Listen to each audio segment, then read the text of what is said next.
Assalamu alaikum warahmatullahi wabarakatuh. Lubeera omwana omuvubuka yenna kasaba ng'afuna okusomesebwa n'okuba ng'agayidingibwa mu mbeera yonna ey'obulamu buwanga zuba mu bikola byakola tufuna ekyengera oba ekibala ekirungi mu maaso ekibula omubaka Muhammad sallam okukola daawa yasinga kukozesa bavubuka nga bamaadhi bunjabal ne bafaanako we batyo kibula obusiraamu daawa yatambula nnyo olw'ensonga baali bavubuka. Hajjat Sophie Mbekeka yavaayo n'ekirowoozo eky'okuba ng'atandikawo ekiyitibwa tipate wano ku IUIU ekibuli campus nga IUIU wano si bokka abayizi ba IU bokka wabula universities ez'enjawulo abavubuka bakuŋŋaana ne bafuna okusomesebwa ne bafuna okubangulwa eri ba professors ab'enjawulo ne Hajjati kennyini n'atuulamuko nabo n'anyumya nabo. Hajjati ono kansala mu university ya IUIU ate nga lecturer. So essaawa zino tugenda bba tufuna ku Hajjati atubuulire ku biki ebikwatagana ku tipate eno ekwatagana ku ki era tipate eno ebadde yatandika ddi oba ebaddengawo insha Allah.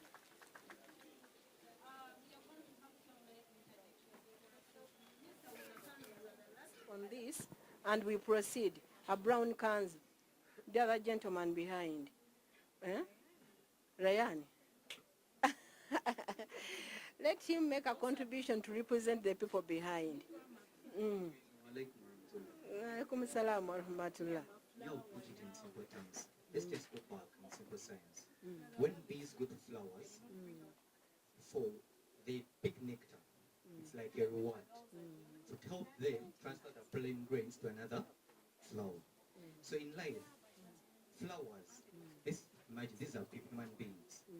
So the nectar is a reward and it's an attraction. Remember, this is a sugary substance. So imagine when you make tea, flower, bees tend to come around your tea because they think they are going to pick substance. It's their reward. Okay? So in life, these are human beings. So we expect someone. I don't meet you. We don't talk to people because you are going to get nothing.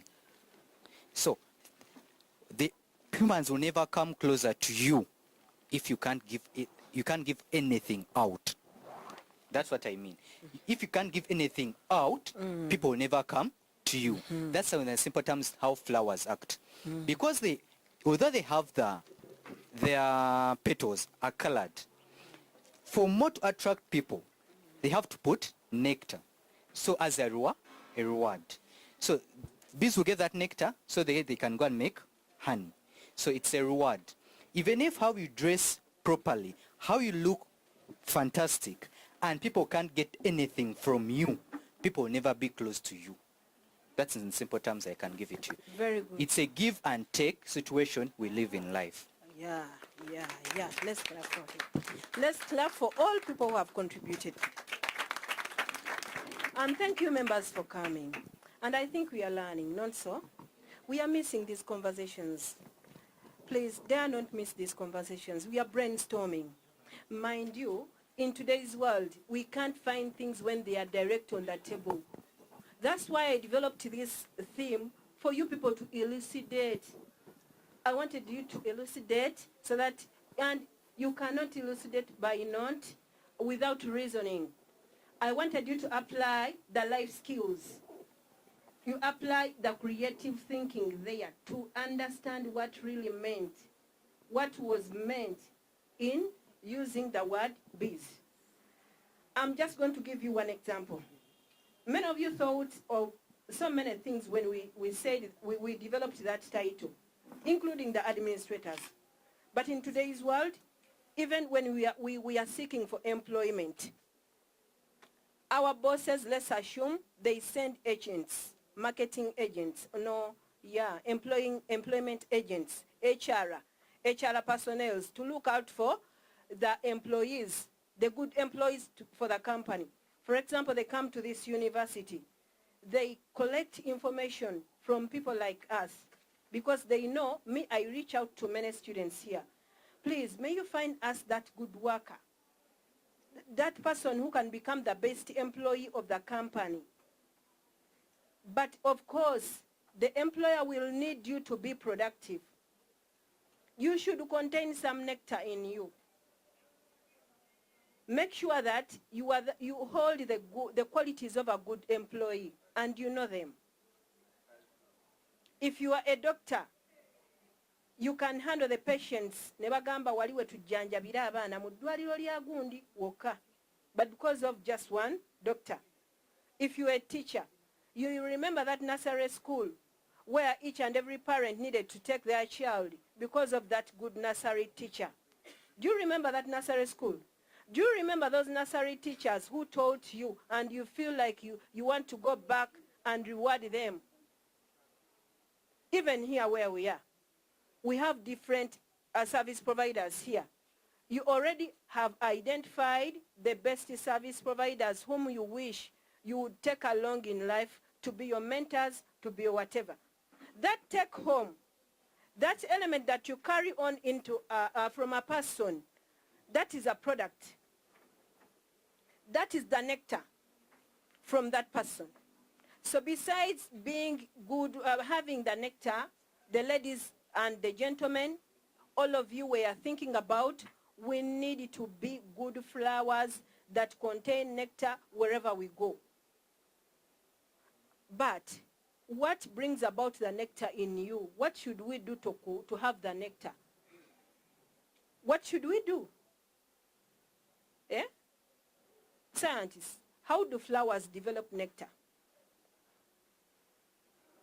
How do you develop the nectar?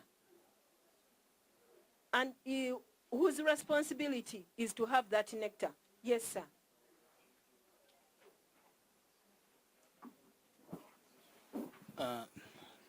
How can a person develop the nectar? Yeah. I'm just going to give a single word. Soft skills. Soft skills. Yes. For example? How you communicate with the people that are around you. Mm-hmm. How do you relate with the other people? Not only communication. If you are maybe annoyed, how do you talk to people? For example, a teacher, how do you talk to the students?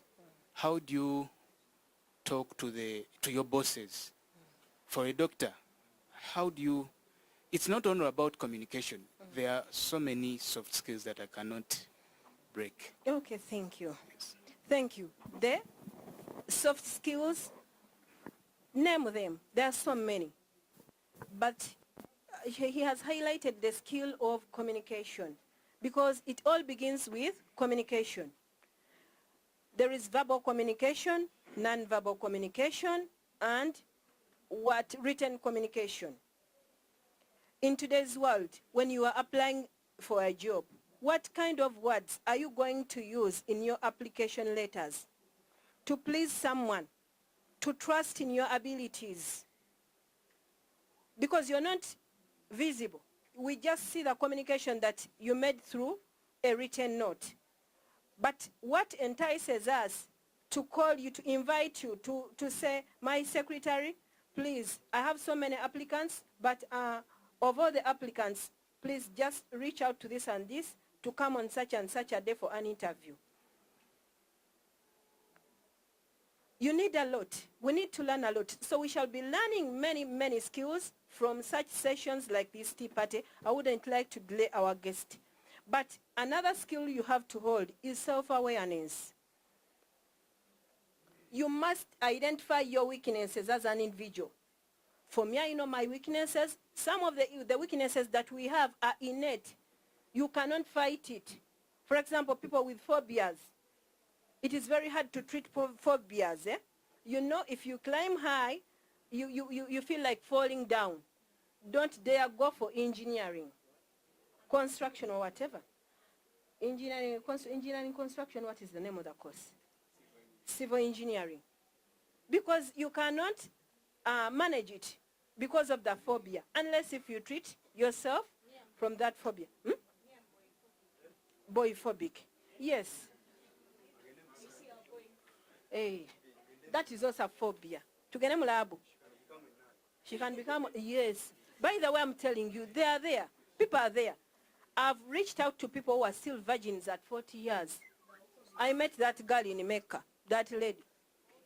Wallahi, She was from Nigeria. And she said, I'm a virgin girl. I'm still waiting for my boyfriend to come. Inshallah. She still have hope. Yes, we shared, and I asked how she managed to make it. She said, I used to fear boys. For me, whatever boy I come to, I reach out to, I don't trust them.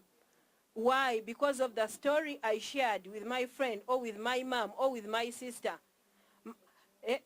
Some of you live with the single mothers. They always tell you, fear men, fear fear women. Okay. Now, my dear ones, know yourself that I know I get pissed off easily. So because I get pissed off easily, I manage myself from a corner. Or I'm good at fighting. Me, I don't control my temper. Out of blue, I can fight someone. Don't wage war. Eh?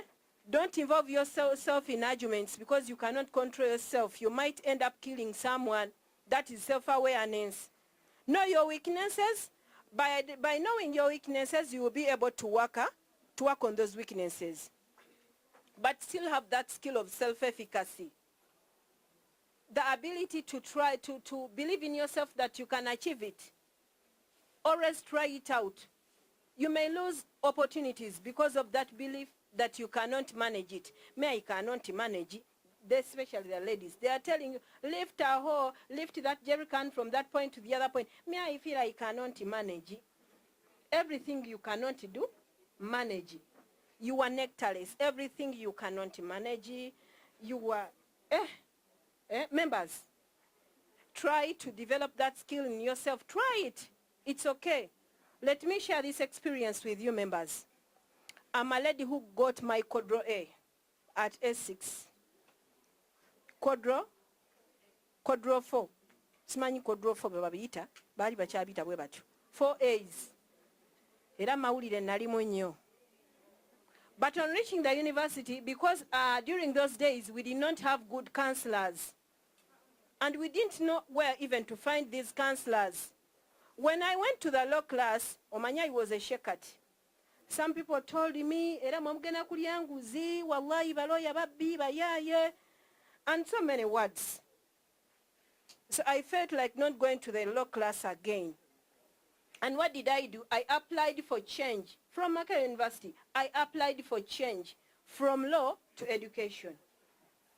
Instead of trying the course at least for a full semester, I applied for change. And I went to education and I became a very good teacher. And after pursuing education, after living in the field, after learning that not every lawyer that is a liar, that is a thief, that is malicious or whatever, name them. Okay, thank you. That's why I love Muslim channel.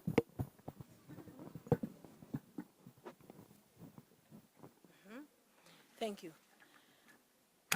Members, let me finish this simple story. It is to enable you people to always try out some things. Believe in yourself. Believe you are able. You can pursue it. You can accomplish it. You will not fail along the way. Now, after being in the field for some time, I supported my brother and I advised him that, I lost an opportunity. It is like a kind of a lost victory. Because by getting the Quadro A's, I was already victorious. Not so, but I lost my victory. So I asked him, can you please make it so that comes back to our family? And he was like, yes, I will make it. For him, he got a AAA-B. And he was admitted for law. Now he's a very good lawyer and a rich lawyer in town. And what did he tell me? That, please, my sister, this was your dream. I would also like to become a good lawyer, so that we can sit on the same round table and whatever and disseminate. What do you call it? Lawyers, mugamba mutya musimanyi tutemeteme ensonga. Demystify? Me, I'm not an English person. Leave me alone. Kakati munanga andisimanyi, So I felt like, you guy, I'm already old, I'm not still a young girl. How will I make it? Becoming a lawyer at this age, the law is tough. And I saw that whatever TikTok clip that was moving around, that the law is tough, you know, the law is tough. Someone was surrounding himself with many books and was like, the law is tough. Wow, wow. And what did I do? This gentleman came here and picked the application, and he even uploaded my tuition. And I was like, he never let me down when I advised him to go for law. Then why should I let him down? Let me try it out. I came here smartly when I came for trying. Let me go testing, touching, and I feel it. If it is hot, I won't stand it. I will leave the class after 2 weeks. So I started for the first week. It was hot. The second week, those words, res judicata, whatever, Tell me, remind me of some of them, Mr. Johnson, remind me, Sharita. Namwe mumbulire simanyi bikyani? The mens rea, the actors roles, I couldn't differentiate the mens rea from the actors race, and the active before and the active after, the intention or whatever. I mixed up events, and I went back to him. I remember doing my first exams, I had them from his home. So he used to discuss for me at night, and then I come for the paper during that day, in the morning. But my dear, I'm seeing my 4th year. I'm seeing some light ahead of that tunnel. But because I did what? I tried. Despite my age, despite my work busy schedule, I'm a mother, I'm a married woman, a mother, I'm an entrepreneur. I have some businesses in town. I have in Impiji, I have in Masaka. I'm a teacher. Name them, you know, some of you know. And yet I was pursuing my master's, and I was like, no, I'm already pursuing my master's. I'm not dropping it. So I used to pursue law at the same time with master's. Yes, I've been pursuing 2 courses. I graduated last year for master's. Naye mwe wano wokola law, olaba byonna obikola ki? Obirina. You feel like you cannot hold another luggage alongside the one you're carrying. You lack self-efficacy, that believe in yourself and trying it out and believe that you're going to succeed. I'm telling you, my sisters, I've never had a retake. I've never. And I have everything I had. The business is still there, the family is there, and everything is here. And I think I'm also here, not so I'm present. You see me when I'm present. Or mind, there are some people you can live with and you realize that indeed these people are absent. Have you ever been in a congregation and identify the absent people with you, But I think I'm present, not so. Now you give me some flowers. Okay, thank you. What happens in the tea party remains in the tea party. Members, we are here, we are sharing. And I think after that, that addition, value addition on me, I'm someone. I'm quite different. I'm a scientist, I'm a lawyer, I'm a teacher, I'm everything. Not so. I think I have some nectar. Yes, nze kambe wanireko kubanga some girls there are weak. At your age, at your stage, when I was at the university, I pursued a decoration course. Alongside education, I was doing education and at the same time doing decoration. I'm a good decorator. And I've told so many people, I've trained so many people in decoration skills. Katitemunga, you cannot have anything else to add on to yourself in order to contain more nectar. Abamu muina bu nectar butono, it can be sucked in a day and you are done. Yes. Katinamu, you imagine when shall they finish me? But Madam Obusomesa, you find me in psychology. Not so? You suck the nectar in psychology in me, Then you go in law, you suck the nectar in law from what? From me. Ogambo bomazeyo. Nchali yono. Ebidala nabiba buliro oluvanyuma. So my girls, the issue is contain more nectar. Okulaba nga tokola ki? Tokalira. My friends, you need more nectar with you. For when you are seeking for a job, there are some job requirements that you're going to find on the paper, a very long list. They can't ask for one skill, good at communication, social whatever. There are so many. Who has ever landed on a job description, whatever, form or paper, a job requirement sheet? Let me allow my whatever, allow our guest talk to us also, because he's having another presentation in a different area from this one.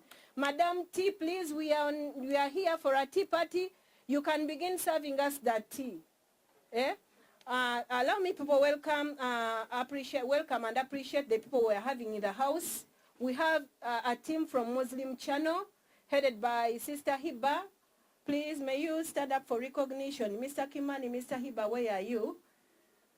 That is the team behind this coverage. They are interested in this, in what we are doing. And please, you're going to see yourself all over the media platforms. Some tunule ko bulungi.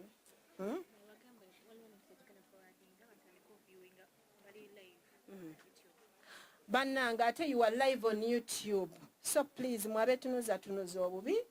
You'll be seen that you have no nectar. So please, they're going to share a link so that you people start viewing yourself. Another thing, we are having participants from Uganda, from UK, from US. Some members kati muli wala nnyo abali wano nga mweroopera ddala nti nze bannange mbutuufu kaakati nga tetunnabagenda wala. We are checking on ourselves. Back to the other skill of self-awareness. I think you are realizing who is you now. What do you contain? How many courses? How many occupations? How many skills do you have? At the moment, how many skills do you have?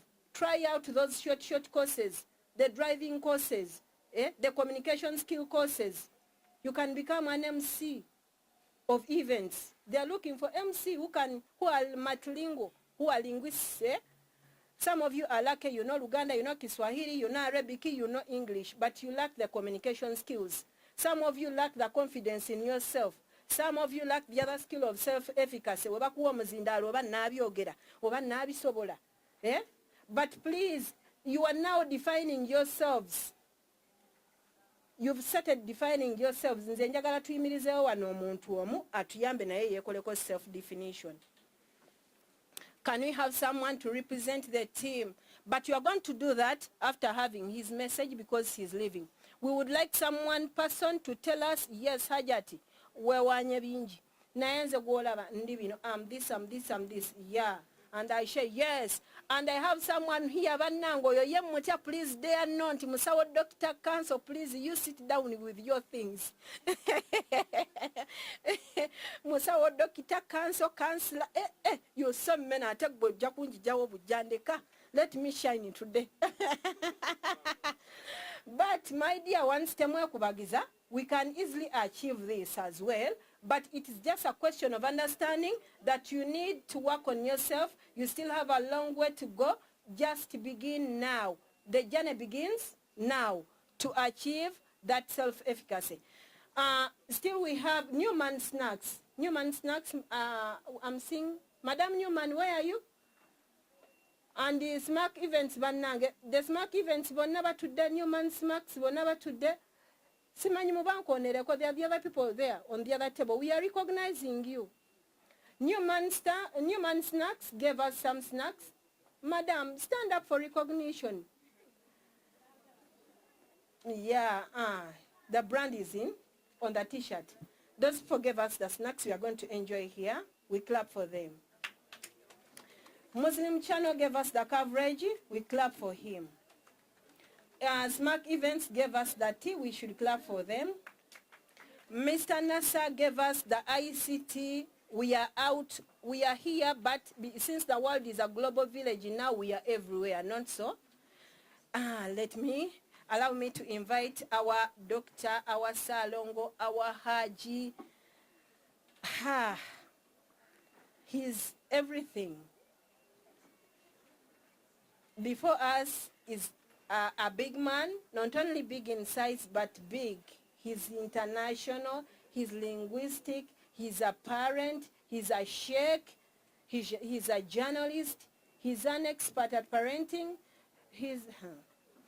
I'm speechless. He's a farmer. He's a farmer. Kindly allow me to invite you to this to address this congregation. You're most welcome, sir. Thank you.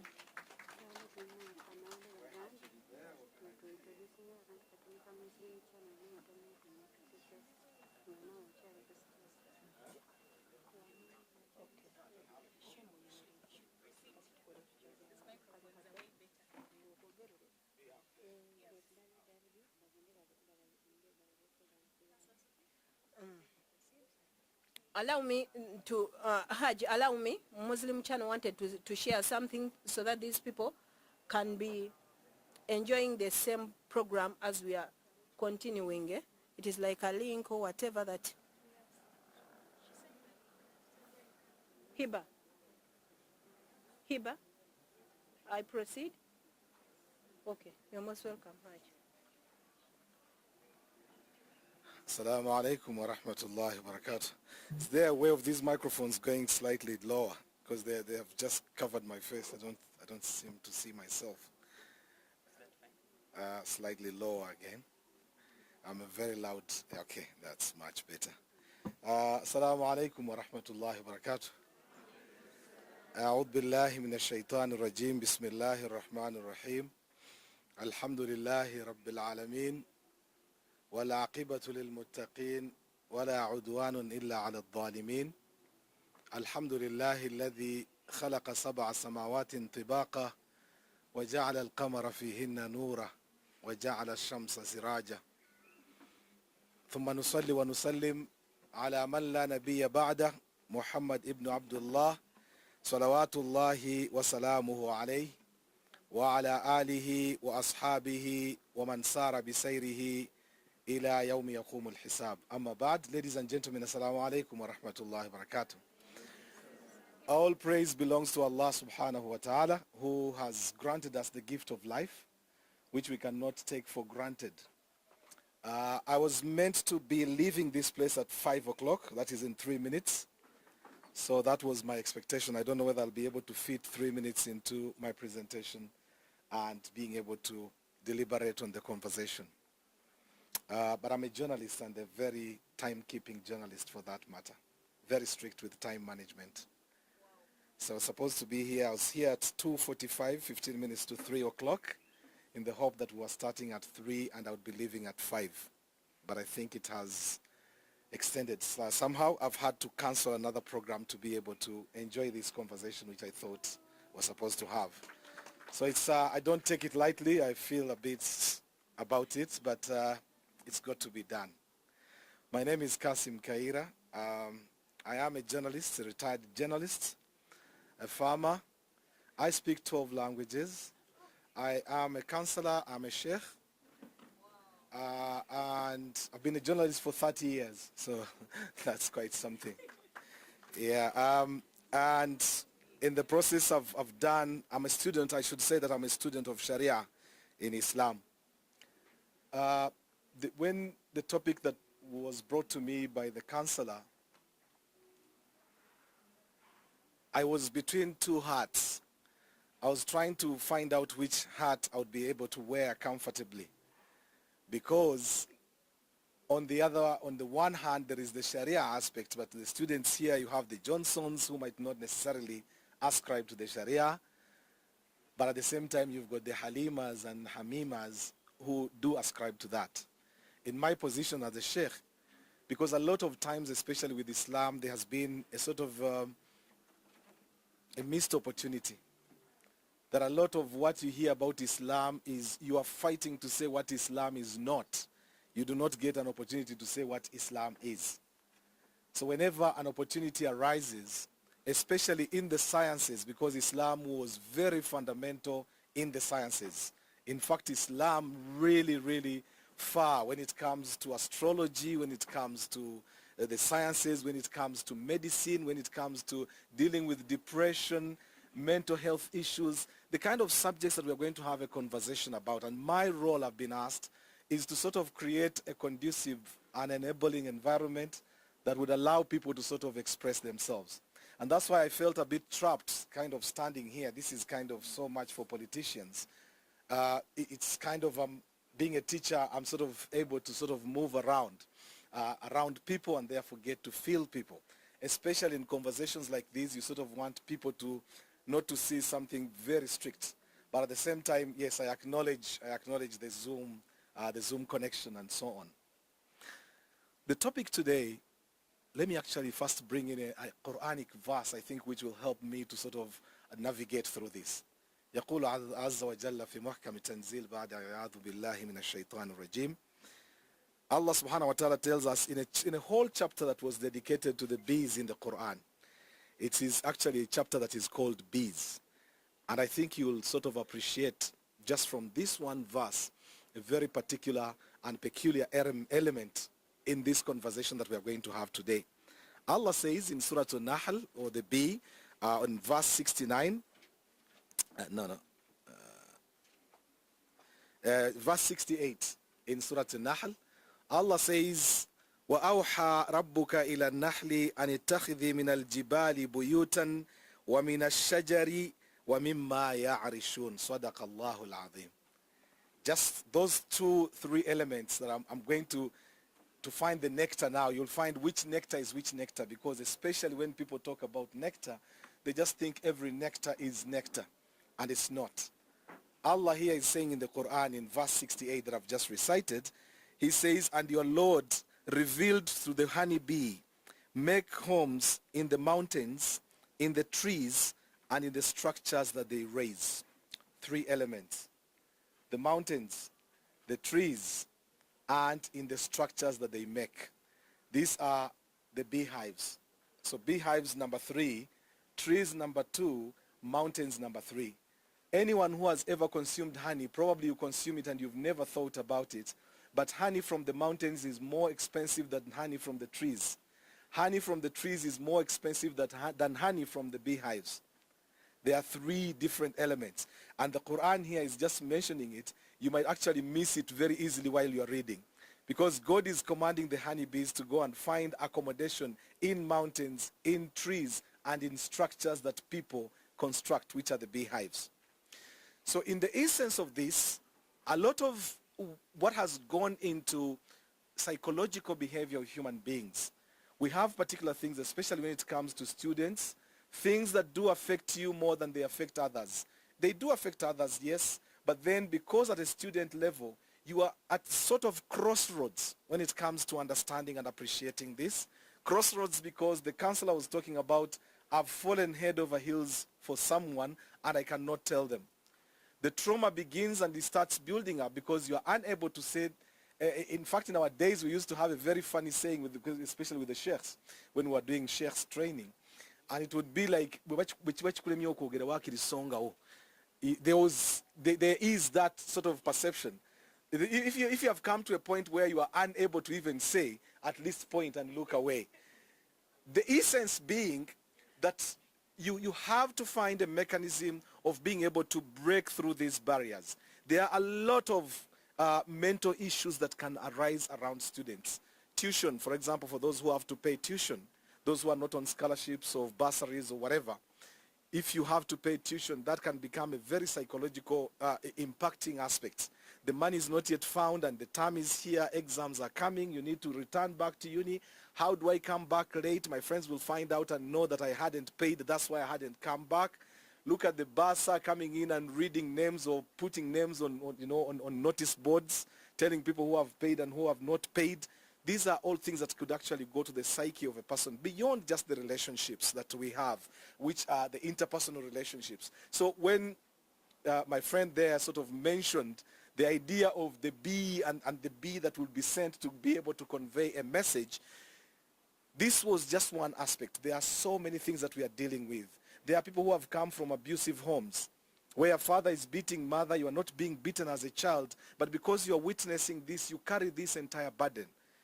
The overload that you have in your body as you take this on.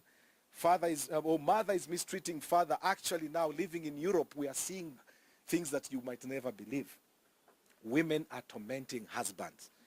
You look at husbands walking, but traumatized husbands. in developed countries. This is very serious. Oh, the woman comes and says, now for me, you work, I work. I can only see you in bed on a weekend. So Monday to Friday, Siba. A man starts getting in that, he can't have a second wife because the moment he does, the wife calls the police, the man is thrown out of the house. There are these all psychological things that we thought you would not have imagined in their own real situations, but they come to pass. So I had to sort of fight so much to narrow, not try to be so wide, but also now have the religious aspect guiding me through the journey that I wanted to open up. The Prophet ﷺ was one of the best examples that we had. He was purely human. You know, when, for example, amongst Christians, when you look at the way Jesus is presented, Jesus is a God. In being a God, there are certain things that he would not be associated with. Muhammad ﷺ, on the other hand, because he was purely human, we see him from a human perspective. He had that higher level of being a prophet and a messenger, but he had something that was normal, and therefore we go into his home. We see Muhammad ﷺ on how he used to play with his wives. Naza nyakauna, katapo. From here to there, 100 meters race. The Prophet ﷺ races with Aisha radiallahu anha. He beats her, the first day Aisha beats him. Then he waits and for another day and then he beats Aisha. Somehow it starts creating this kind of picture. From a religious perspective where we are used to the sheikh, everything is haram. You know, like, because the chickens know the owner of the house has arrived. Because of being used to this, to imagine that now you go into the house of the Prophet ﷺ, you see him washing dishes. You see him playing. You see Aisha radiallahu anha being, in her monthly situations. She cannot come into the mosque. The Prophet will not go to her, but his house is attached to the mosque. The Prophet ﷺ puts his head outside for Aisha to just caress the head, or he goes and caresses Aisha. He knows he cannot be with her because of her situation. He continues to be in the mosque, but he's still there. These are all communicative aspects that talk about human relations, how we can relate.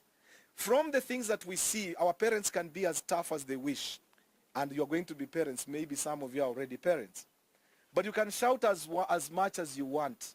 What the children pick are what you actually do. The words can be there, but it's more the actions, how you treat your person. With the whole nectar conversation now, which is what we are surrounding ourselves with, you look at our parents and how they used to treat, for example, dad arriving back. First of all, dad is arriving not empty-handed. Aha. So dad arrives with kavera, and the fact that we don't know what sort of struggles he has gone through out there. Whether he's had to beat someone to get the money, to be made to kneel to kneel down so as to be paid. All that doesn't count. What we are seeing is now the plastic bag arriving home, the man walking so comfortably and happily as a person who is returning to his home. Now, suddenly the children would rush to pick the bags. Mom is waiting. The way she's all excited, sometimes she will hug. The next thing she's on her knees, greeting the husband. Tanzanian women have stolen many men. You don't know why they have done so. You go to Tanzania and the guys will tell you, unapofika nyumbani, unavikwa kanga, unavuliwa viatu, nguo zinatupwa bafuni. This is a Tanzanian thing, a very quick one. Utuke Tanzania, chasoko koranti otuse, empala anti bajiwa wanikisa kumusumari. Bwanike empale kumusumari nga atega we baferi mwa amazinga yeko ne sempale ngetoba tojja genda nga tennakala. You are allowed to stay longer. Abadaroza nti ogenda kudduka mangu. You get home, they will remove your shoes, they will wash your feet. Anyata yagala kuyitibwa zazi. These are all things that start falling into play. They are playing on the psyche because men are like children. Men are like children. You'll play on the psyche and automatically just plays in. And I'm trying to make sure I stay within the confines of where I wanted to stay. But I was bringing the fact that, for example, when it comes, and I would implore you, please, if you can, go and download a book called Tawqul Hamama, or Ring of the Dove. So it was translated into English. It's called Ring of the Dove. It was written by one of the leading Muslim scholars, Ibn Hazm. And it's about love. If you ever thought Islam was unromantic, try that book and you'll come back and tell me. Ring of the Dove, yes, it's called Ring of the Dove, Otawqul Hamama. In that book, I don't want to spoil, I don't want to bring spoilers in that. So I'll encourage you, please. You can just download it, online, a PDF version. Go and read that book. The problem is once you start reading it, you might be unable to put it down. And it's quite a treatise, it's a volume. But it goes into the details of where, even if for one moment you thought Islam was unromantic, that brings you back to your senses. So why the nectar? And why does it matter in the context of where we are? I read this verse deliberately in the Quran. It is in Surah Al-Nahl, which just talks about the bees. But I went specifically to this particular verse, first of all, to create, to demystify something. Many women imagine that all women are the same. Are you all the same? Because it's an interaction, by the way. I'm not giving a speech. Are all women the same? Yes. No? They can't give an No, but in conversations, I'm telling you, I grew up around women so much. So much. So when I talk about women, I'm coming from a point of knowledge. It's not just per se. We hear a woman when she's angry. And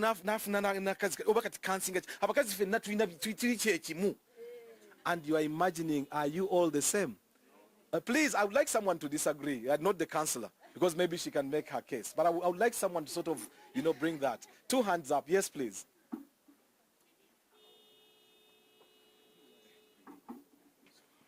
Good afternoon, everyone. Good afternoon. I totally disagree that all women are not the same. According to me, it's all about the conduct, like the way different women conduct themselves in homes. Like I was still talking about the conduct, how different women conduct themselves in public or in their homes. That's the way how we are different. Some of them, I'm going to talk about maybe the way maybe if a woman is married to the husband and the way when they welcome the husband, and some women act accordingly. But it's all about the conduct generally. So other than the conduct, women are the same. Is that what you're saying? No, according to me, that's the one thing I know about and I've experienced. Mm-hmm. No, but what I'm saying is, I'm trying to get it from you. So would you say other than conduct? So if you took conduct away, would you say women are the same? At some extent.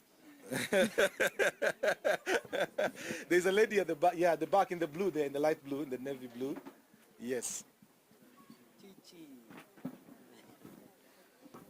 Assalamu alaikum wa rahmatullahi wa barakatuh. Wa alaikum salam wa rahmatullahi wa barakatuh. Yes, so my point of view is that women are not the same, and this is why. I'm going to relate it to the Prophet sallallahu alaihi wasallam. Yes, so he married wives, but he married them for different reasons. He married Khadija radiallahu anhu because she was wealthy. Then there is one that was given to him as a gift, and there is one that was Lady Aisha. Lady Aisha was married because, I don't recall, but I'm just showing that we can't be the same. It's impossible. So women are not the same in terms of character, conduct, and all that. Would this then, to the men, guys, thank you very much. You're welcome. To the men folk, would this make it easy then to sort of have second wives and the first wives not making noise about it? Shouldn't this make it easier instead of making it harder? No, because now if for a woman, the idea was you are so ansingachi. Yawasiza guri. Yawasiza guri gufuka guri with immediate effect. Yawasiza guri. Yes, if you are different and you are knowing that someone is coming in with a difference, wouldn't that actually make it easier probably for men now to sort of be able to get second wives or third wives as a result of those differences? Because of the nectar, no bee ever goes to one flower. No bee ever goes to one flower. There is no honey that is made from one flower. Yes, there is never any bee that has made any honey from one flower. It will be a mixture, including sometimes even going to the urine where people just urinate in public. They will go for that as well. So, I mean, at a personal level, yes, we can have all these differences, but the reality is Allah has given us those pointers That if you wished, and actually this topic I think was fantastic because then it raises a very important issue that even in the case where you'd have thought you are the same, look at Allah who tells the bee to go and establish a home where? In the mountains, in the trees, and in the structures that they put up, which are the beehives. So even that alone, and that's why the honey from the mountain is much sweeter than the honey from the trees. The honey from the trees is much sweeter than the honey from the beehives, but they are all honeys. I don't know if I'm making a point. Then we delve, because when it comes to matters psychological, because we are talking about our mental well-being, Islam, Allah subhanahu wa ta'ala has brought, and that's why you find like dua, there are ad'iyah or duas that we can recite if you are feeling depressed, if you are feeling concerned, if you are feeling, sort of losing yourself. A Sahaba came to the Prophet sallallahu alaihi wasallam and said, Ya Rasulullah, I feel like my faith is dwindling. I feel like imani yange kozechi, ndabe yongobera ikendera. And he thought he had actually done a taboo because another Sahaba was listening in. And he was just thinking, how can you admit that to the Prophet sallallahu alaihi wasallam? And the Prophet was listening very calmly, very comfortably. He waits for him, and then he says, Al-Iman yazid wa yanqus. Iman increases and Iman can go down. But whenever you feel like you are in your lowest points, you can do something that can bring you back. I don't want to sound like I'm giving a speech. I want to have interaction, and therefore I'll let the drinks first spread, and then I think I'll start throwing questions back to you so that we can have a conversation. How do you deal with situations that overcome you? You feel like you have been overcome by a situation. We've spoken about situations of domestic violence at home. We've spoken about, and now especially with women, even men, because quite often women think that men don't have feelings. Like men's hearts don't get broken. You are saying they don't. Please let me hear that from you. A microphone there, please, to the lady in black with the glass, with the specs.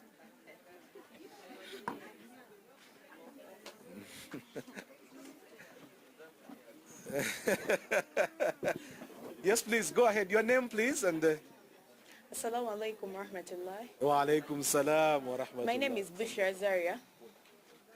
Bushra, okay, yeah. Men have feelings, but... Yes. But what? According to their actions, they act like as if they don't. Yeah.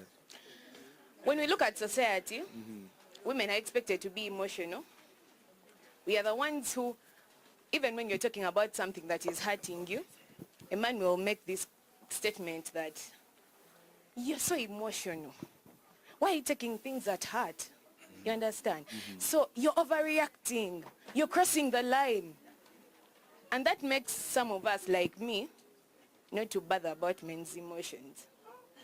Yes, because of their actions. When we look at how we look at men... So you don't bother about their emotions? Yes, because right. Their actions say something that's else. a very, very dangerous precedent, by the way. But thank you very much. Thank you, Bushra, for highlighting it. But I think it's a very, very dangerous stance to stand from. But also, look again, as I come to the man in the heart. Look in the numbers here. I know there are more women than there are men. But look at the turn-up. When someone is going to talk about mental health issues, men think they know it all. See how many men are here in comparison to the women that are here. Women care for themselves. They will look for ways. You'll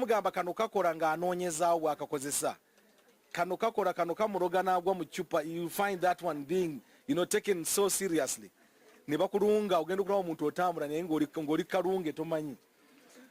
But the men think that they can stand it, and that's the wrong perception that people now tend to have. Because you keep so much, you bottle so much inside. By the time a man breaks down, it's too late oftentimes. Women will come out quickly, they will say it, but at least they will talk about it. And that helps women very, very much emotionally. Is it possible for men to start changing your positions? Please, microphone to the man with the heart there, and then I'll come to you, sir. Wa alaikum salam. Microphone yabuze.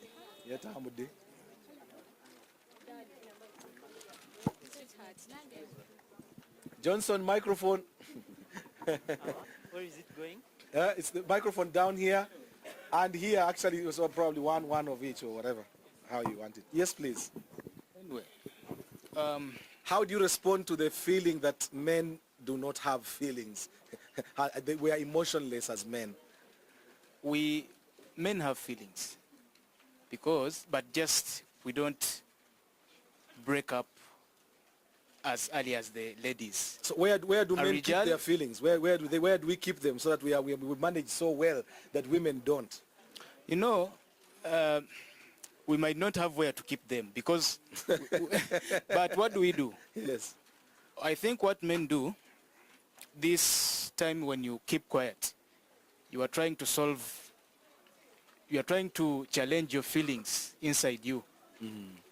So that's why most times men don't react as tebanguwa reacting anga bachala. Yes, so when a man sits down, most times he's trying to control the feelings, but we also have feelings. Because I want to... Please try to convince Bushra that men do have feelings, because she said in her view there doesn't seem to be feelings in men because of how they portray. Is there a different way that we can start portraying our feelings? I think we should, yes, we can portray our feelings, but we should not bring in other ways that are not natural. We should remain the way how Allah made us. Arijalu qawwamuna ala nisa. Because of in every situation. بما فضلهم الله بعضهم على بعض وبما أنفقوا. So when you go to that, then you start delving, because I don't think it is right. The way we have dealt with our emotions as men, and I'll tell you as a psychologist, that I think it is time we came out. There is nothing wrong with a man crying. But at what point do you cry? You just don't cry. Don't At cry. least when you start crying, cry with one eye. Then you're sending a strong message. Yes. To Cry some with extent. one eye, and then you are sending a message. You're sort of creating impact. If you can cry with one eye, at least that's a start. They can see that we can cry. Men do. Why cry with the tears dropping inside? Because they are wetting the chest where they are not supposed to be. Why do you cry and shout? Outside. Men are not like that. No? We are not like the ladies. They cry, they shout. So that's the strength I'm trying to... Men have to cry. That's what I'm saying. Also men do cry. Okay, They do cry. Yes, Mr. President, there is a microphone, Johnson, here, please.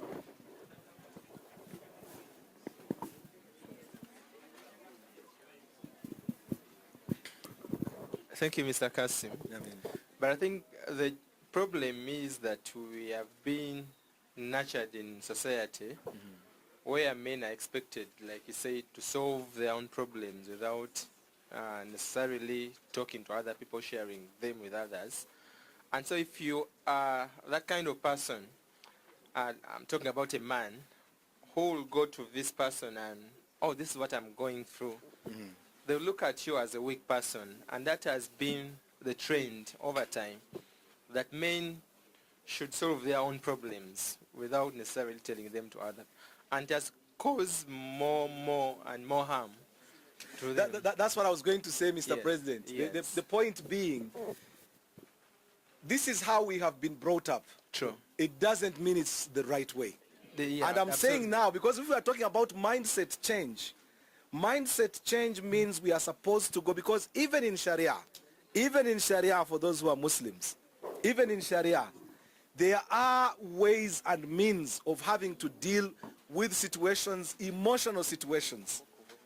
In Sharia, for example, in a home, if you've had issues with your wife, there are 3 stages of how to deal with your situation in a home. The first situation is talk about it between you, so husband and wife. Talk about it. But sometimes emotions are too high that you just escalate. You skip that level where you cannot even talk. You decide to bottle it, you can't talk, and becomes a problem. The second level is فَبْعَثْ حَكَمًا مِنْ أَهْلِهِ وَحَكَمًا مِنْ أَهْلِهَا. Get a person, get a witness, get a representative from the man's side and a representative from the woman's side. So you are getting now a person to come and be intermediaries. Instead of Twagenze Wasenga, where this person feels like you have ganged up and come to the person, If you have a person that represents your interests on one hand and a person that represents the other person's interests, that is a conversation. If we reach that stage where we have failed, we have reached a point where we can no longer, we agree on how to disagree. There are irreconcilable differences. Islam, unlike Christianity, for example, allowed divorce. That you can go away and allow yourself to go. So sometimes when you think about it from that perspective, there are times we suffer too much unnecessarily. There is a story of love, again, that comes in Islam. A woman comes to the Prophet ﷺ and says, Ya Rasulullah, O Prophet of God, my husband is fantastic. He buys food. He prays 5 times. He will be fasting nearly every day, every other day. But Ya Rasulullah, I am scared that I might end up committing a sin as a result of his piety. The Prophet ﷺ asks, what's the matter? And she says, in bed matters, he's hardly there. Because he's standing whole night praying tahajjud. During the day he's fasting, and he's never available for me. I fear that I might fall in sin as a result of his piety. The man is doing something good because he's fasting, he's doing all the good things, but he's failing to give justice that is supposed to be given. The Prophet ﷺ says to this man, calls the man, and it is actually found that this man is doing all of this, but he's not. So the Prophet ﷺ says 3 words. He says, your brain or your mind has a right. Your body has a right on you. Your people, your family have a right on you. Give each their rights. So as you fast, as you pray, alhamdulillah, but be sure to make time for your wife.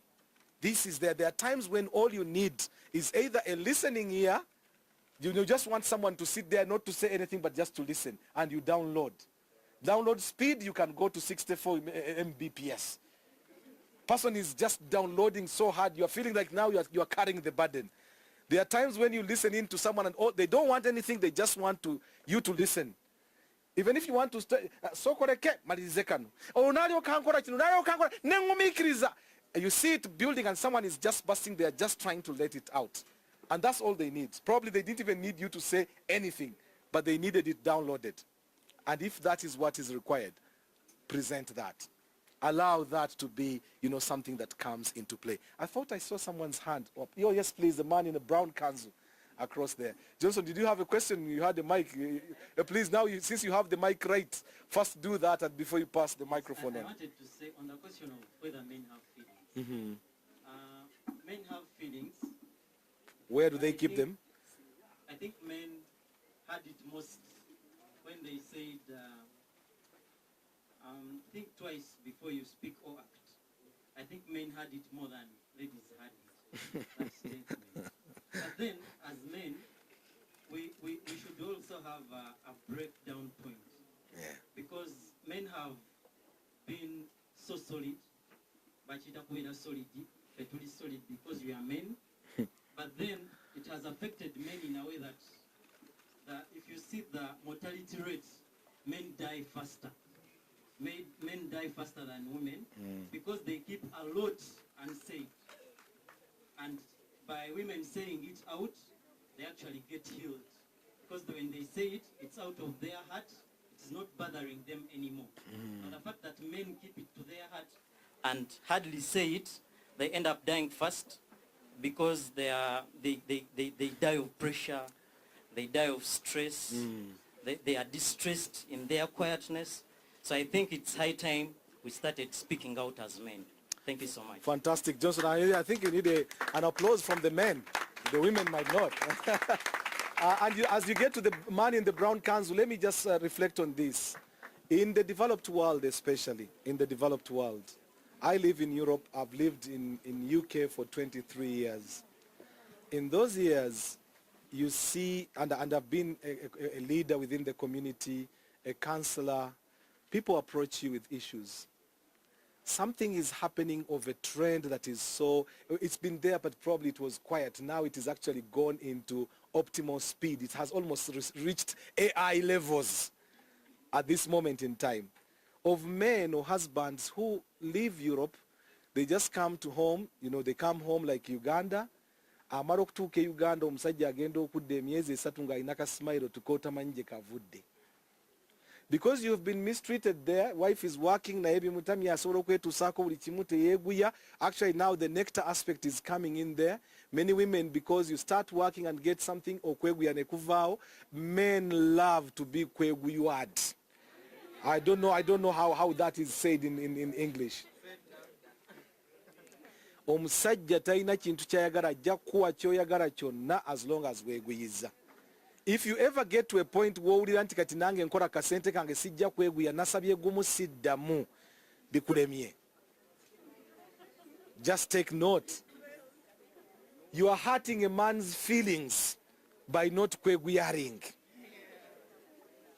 Yeah, you might feel now you lose yourself by delivering on that, but I'm telling you, I'm a man, and therefore I know what it means. Many men have left, they just come holidays back in Africa, atuse ku mwana we Uganda, Allahu Akbar, nga bamuyita dadzi, bamwambudde engatto, bamuwadde kacaayi, buli dakiika kumwetooloolako balaba oba ali bulungi. Omusajja abadde ava mu stress z'ebulaaya ogekula omusajja alemedde e Kampala, and you can't tell what is happening. These are things that are happening, these are the realities. Despite the fact that here there are also their own problems here. But you find a lot of consolation for those people who live and only come to Africa for a short while. It is absolutely heavy. So understanding everyone's emotions is very crucial. Makaga Nabi Sallallahu Alaihi Wasallam, there's a lady in navy blue there, she had mentioned about the Prophet marrying different wives for different reasons. He was given a Christian wife, a Christian lady called Maryam or Mariatul Qibtiyya from Egypt as a gift. So because she was Christian, she used to love honey so much. So whenever the Prophet ﷺ went to her house, she would always have honey in the house. Remember nectar? I'm trying to make sure we don't lose touch with that. The Prophet ﷺ, every time he would go to her house, he would come out with a smile, but then smelling honey. There's this smell of natural honey when you just eat it raw. You know, when you just, for example, lick it. If you speak to someone, they would know that you've been eating honey. Aisha radiallahu anha, the wife of the Prophet, connives with several other wives and says, whenever the Prophet comes from Maria and comes smelling honey, tumugambe nti awunya. Kati bali mu kutya Aisha ne campaign yaberanga kubanga there were two wives who had like two camps. There was Zainab bint Jahsh and then there was Aisha radiallahu anha. Olukwene lumala okukolebwa kati abakyala balala okutya Aisha barengereranga ne nabbi neeri nga tanaba na kutuuka mpunyidde, because they are trying to put a campaign. The Prophet ﷺ says, I'm no longer going to eat honey. Honey naamfuura haram. Allah subhanahu wa ta'ala reveals a verse from a surah from the Quran, Surah Al-Tahrim, telling the Prophet, Ya ayyuhan nabiy, why gwen nabi, lima tuharrimu ma ahalla Allahu lak. How can you make something that has been made halal and you make it haram? Tabtaghi mardhati azwajik. You are trying to appease your wives by making something that is halal, making it haram. The Prophet ﷺ comes back to the wives, tells them, and they are in shock that he had found out about this. But they're asking him, how did you know? Nabba'ani al-alim al-azim. I've been told by the one who knows everything. Now, in the psychology of homes, you have to create a situation that allows understanding. There are times when you have to accept things that will be difficult for you to accept in the short run to allow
have in and don't share it out.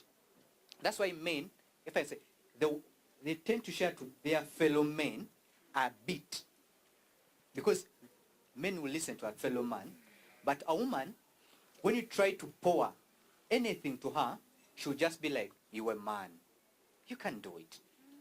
But for a lady, she thinks, because as we are comforters and we are protectors, she will just think and be like, "I'll just go to him, tell him everything." Even if you tell her that we want to talk to a woman and be like, "I have this problem, I want to talk." Before you talk, she first pour out what she had. She not even allow you to talk. Yes, so you even be like, "What if I tell her what I had? Let me just keep it." Next time you'll be like, "I want to tell you something." Before you start, be like, "Sorry, I had this. That is it. So we tend to keep what we feel inside. That's when by the time men pour it out, it's too late. That's why I tell people that when you even look at divorce cases, men by the time they tell what they are feeling inside, they are tired and they want a divorce. That's what happens in marriage. By the time they say anything out, they no longer want a solution. You didn't tell us your name, please. I'm Ryan. Ryan. Okay, thank you very much, Ryan. Let's hear from the ladies. This needs a debate. It cannot just go unchallenged, I think. I'm sure the lady, I want to hear from someone who wants to speak. Yeah, the blue one, here, the camera. Blue scarf, just next to the camera. Blue scarf. Please go ahead.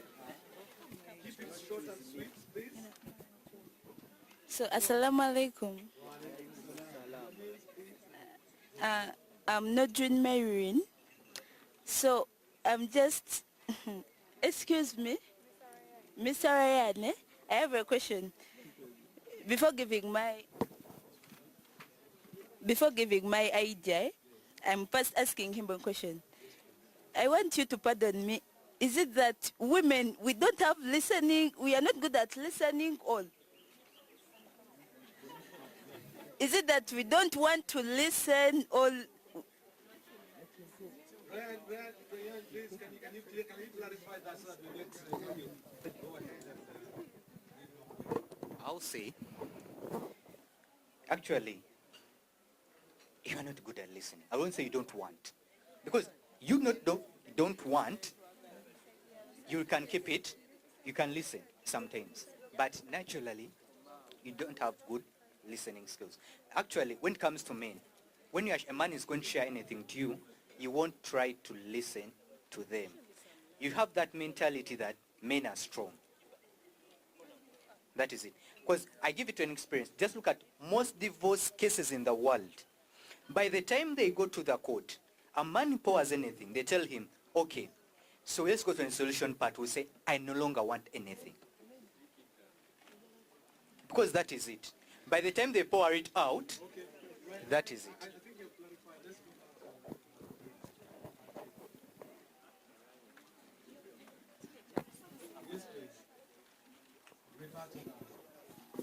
Then, after hearing his opinion, may I think about what he has said.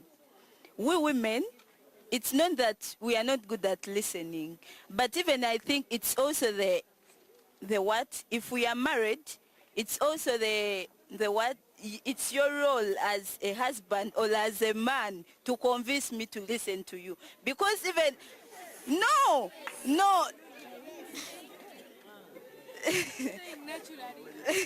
it's not being natural. How do we do that? Because if I came in and I'm dying, and then I have to add the stress of having to convince you before I tell you, am I not dead before I'm able even to express? Go ahead. You see, before marriage, we have this thing of courtship, not so? And courtship, I think most of us will mistake courtship. Because like, if I get into a relationship with someone, I think that courtship, I think even it has to take like more than 1 year to learn someone you are taking into your home. Because you see, these differences, all these problems come in our marriages because you didn't get time to learn your wife, your partner. Now, because during courtship, it's the period you have to know, who am I taking in? Am I taking someone who is not good at listening? Because even Please, let's listen in. We are trying to listen. Because our counselor there taught us life skills.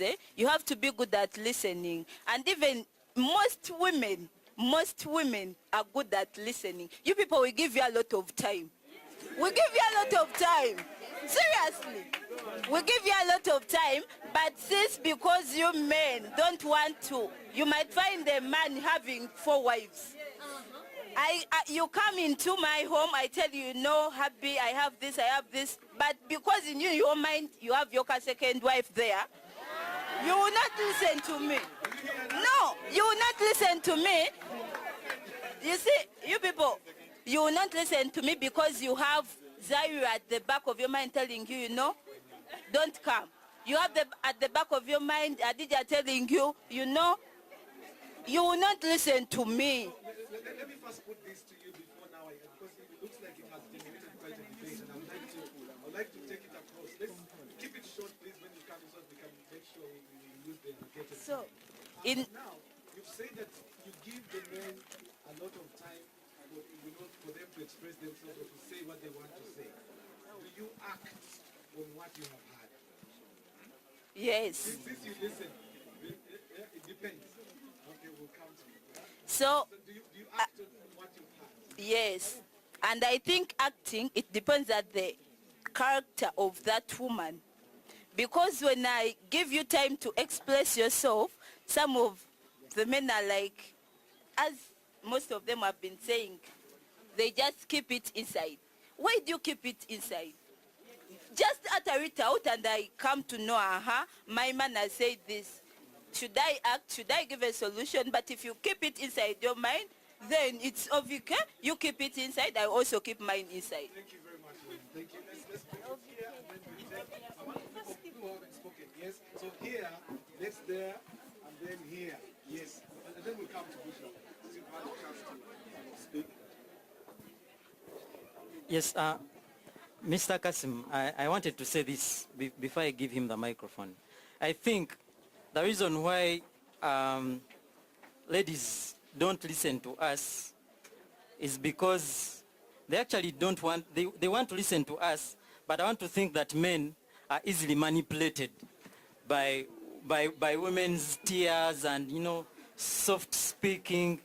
And yes, I've seen this because when a woman, actually women are they can easily attract attention when they want it.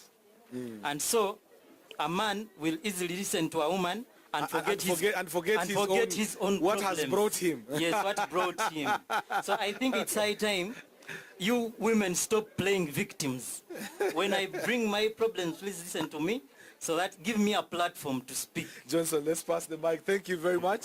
That's Thank the you, point Johnson. in. Assalamu alaikum wa rahmatullahi. Wa alaikum salam wa rahmatullahi wa barakatuh. First, I would like to respond to my sister there that someone tells you all the hurdles he has gone through, he doesn't find money in town, and then at the end of the conversation you ask him, can I go to the village? that calls for money itself. So your point is to go to the village. His submission is that he doesn't have money, and you need money from him. So what kind of comfort are you kind of giving to that man? He has told you, he has cried out to you that I don't have money in the conversation. But at the end of it all, goyagala send. So at times you find that even when we tell you, we expect what you will say and then we end up not telling you. The other thing is that men speak up. But to our sisters, to our mothers, those of you who have sisters can tell. It is very easy for me to communicate to my sister that I have such a problem than it is to talk to my wife. Because my sister will listen to me without judgment. Wholeheartedly, she will listen to me and then either give a solution or pray for me. But what a wife will do, suppose you had 2 wives, will tell you, ako kakazi kako. A fear that once you reveal actually how you feel, the woman will use it against you.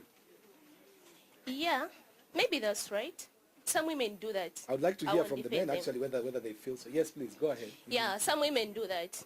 But a woman will only do that. Okay, men have this perspective that, as you say, that women are the same, which we all disagreed upon. yeah, it's not right. It's not that every woman you approach and you address your problems will feel like you're a weak man. No. Men, you're taking this thing wrong. If you come in front of me and I'm your wife, you're crying in front of me, I'll understand you better than any other person. I'm yours, you're mine. Why not give me the opportunity of understanding you? Allow me know you better than any other person. Why would you address a problem to someone before me? Why would someone know you before me as your wife? That's unfair. That's why I'm saying men are selfish. They think we'll only react to the like in a negative manner. Point they don't think noted. anything positive about us. Thank you very much, Adija. Let's pass the mic here. Thank I you think. too. Yeah, he was coming here. He's coming here.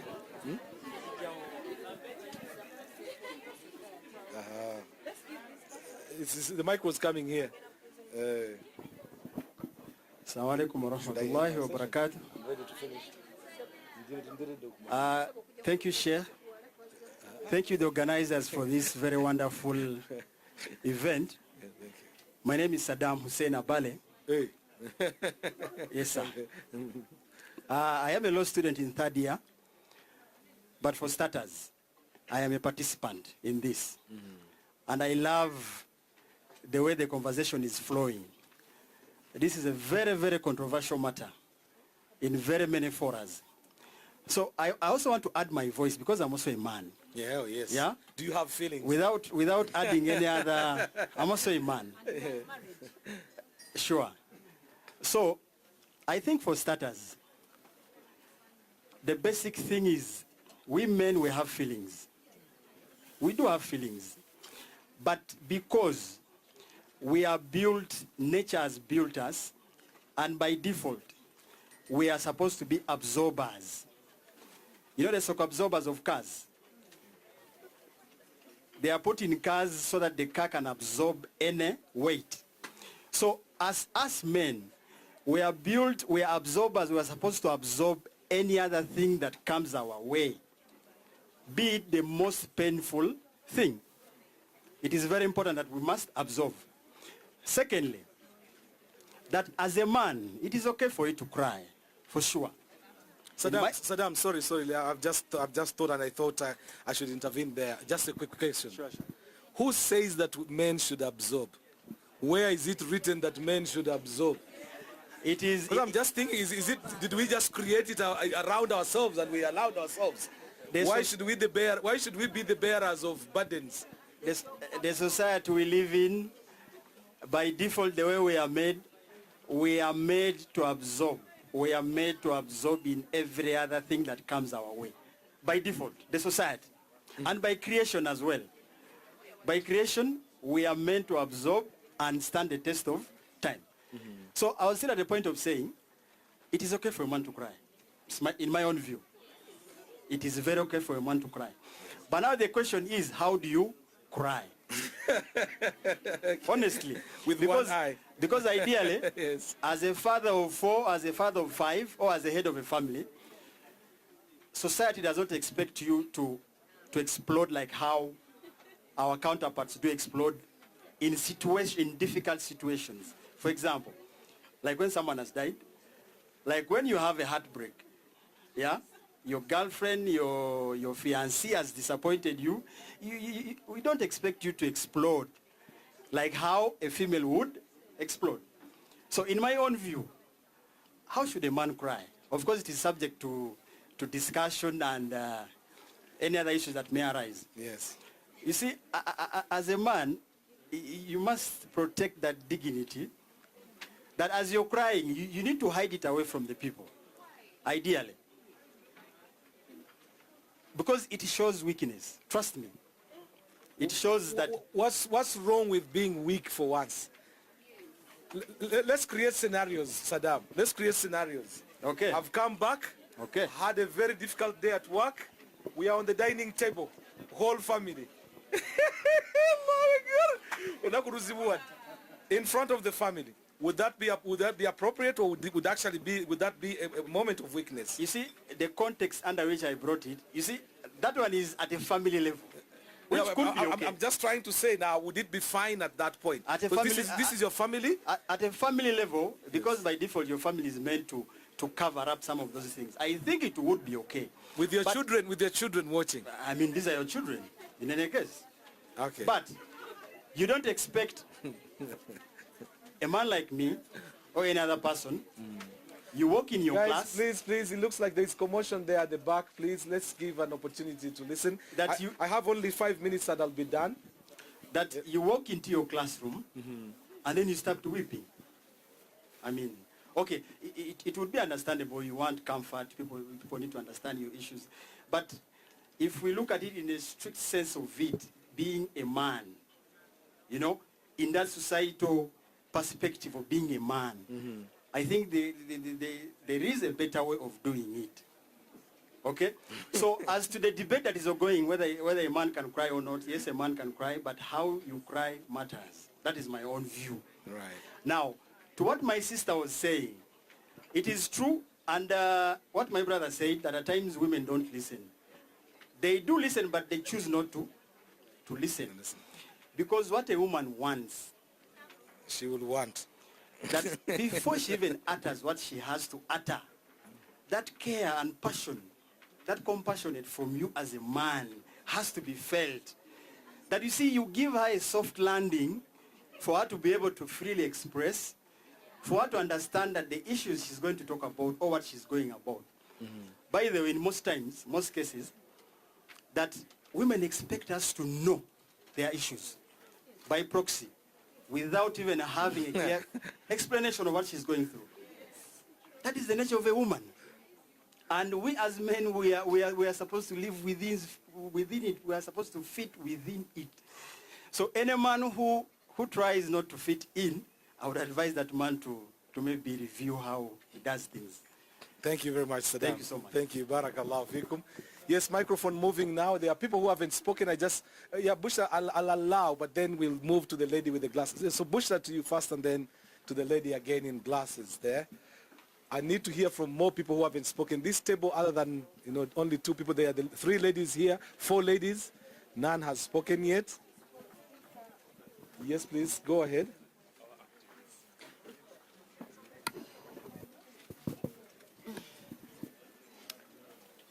So I wanted to say something about what Brian. the gentleman over there said, that women don't listen. Yes. And what he said, that men are expected to be strong. When we go back to basics, who says that? Fellow men. So you are the root cause of your own problems. Number 2. So going back to the topic of discussion, the original topic, why bees do not pollinate yes. flowers without nectar. For me, I believe that nectar is different. It has different sugar levels. But since sometimes, because also bees are different, it can be either male or female. Okay, I'm not talking about the biological aspect. I'm talking about when we are in life. I can be a bee, you can be a bee, she can be a bee, you understand? But then when we look at men, the male bees are not so, most of them are not so selective about the flowers they pollinate. Oh, they are. They go for the flower with nectar. With nice petals, with nectar. Not knowing the sugar concentration in the nectar. So that alone is enough to explain. Bushra, was that from the scientific point of view? Because from the scientific point of view, there is the spy bee that first goes out and identifies, and then these ones come. I'm talking about the real life. Okay. Yes. So we are on all the spread out petals. Yes, because when you see men, today he will date a thick, light-skinned woman. Tomorrow he'll cheat on that woman with a slim, dark-skinned girl. So what are we supposed to do? You guys are indecisive. Variety. You lack commitment. Variety. You're not good at communication. See? Thank you very much. That's your problem. All right. Thank you. Thank you. The men are up in arms, as you can see. They are upping arms. Not only up in arms, but up in arms. Assalamu alaikum. Wa alaikum salam wa rahmatullah. Yeah, my name is Muchala Reto, and to add on to her point of view, like a lot of men will make noise that Can we listen, please? Can we give a chance to women don't listen? do what? But Yeah. I want you to remember that all this comes from society. Mbu, a man does not open up.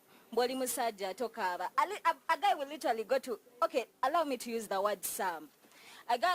Some guys will literally go to their friends and they'll be like, mwana, nina chineti mwana guma oli musaja. That's what they'll tell them. And you'll go to the father and the father will just say, omusaja takaba, ukaba chi. Obviously, the fellow men are the ones suppressing the emotions of the other man. So I don't think that gives you the weight to lift it and put it on your wife. In the first place, you're not ready to open up. So you're opening up, you're saying, the woman does not hear, but it all begins with you. You fail to open up because you'll be like, I'll be judged. As she said, get a woman who will, without looking at, she looks good, she looks what? Get exactly, and okay, allow me to say this. What you expect to be given is what you should give. If you expect respect, if you expect the care, then give it back. Don't demand it and yet you don't give it. Thank you very much. To the men here, I think the point noted. I think one very important takeaway, Johnson, as you take the mic. Yeah, we'll move to that side. Let's first hear from this table. I think, yes, please, the medicine man. And just 1 second as you come in. The point I wanted to put across is I think we have had so many societal presuppositions, both on men and women. And we must be able to address these presuppositions, these preconditionings, so as to make any difference. Because now what I'm hearing, it seems that society has conditioned men. From the sound of it, it's only men who have been conditioned, and it's not women. Yet with women, you can hear, even from the statements, already laying out a weakness that cannot help us to address the issue that is at hand. So people will have to go back and just drop everything, go back to factory settings and start re-uploading. We've taken on so many apps that now it's so difficult to sort of, contain ourselves. Society is changing, dynamics are changing. We have to adjust our ways. The holy books will always remain there as holy books. They won't change, but at least we can change how we look at them to fit within our situations. And that is very crucial. You will see that at the time of the Prophet ﷺ, for example, when the verse came that was saying that praise be to Allah who has created the sky without any veil that you can see. Any veil that you can see, it was obvious to the people then. If you look, there is no veil. But the message is saying any veil that you can see, which doesn't mean there is no veil. And the veil is gravity. Now the interpretation towards science has brought that. So we need probably to go back to our factory settings, prepare ourselves, and be able to address the issues. Otherwise, we shall talk until the cows come. We won't stop. We are just going back to the same thing. If we sit down, and I think every situation is different. In a home, there are people, and sometimes actually women, you misunderstand this, and I hope this can come across clearly. There is where probably there are some ladies who have said, if my husband cannot, I think it was Hadija, who said, if my husband cannot confide in me and tell me I'm yours, you're mine. But there are times you'll fall in love with a person under different circumstances. Those circumstances sometimes come to predetermine how you communicate with the person. No sango police, you are under management. Every time you are on attention, which does not help a situation. But because it depends on the circumstances under which you found that person. So it might help just to look at those foundations. Sometimes we do not determine those situations. Situations come to us. And then you find yourself,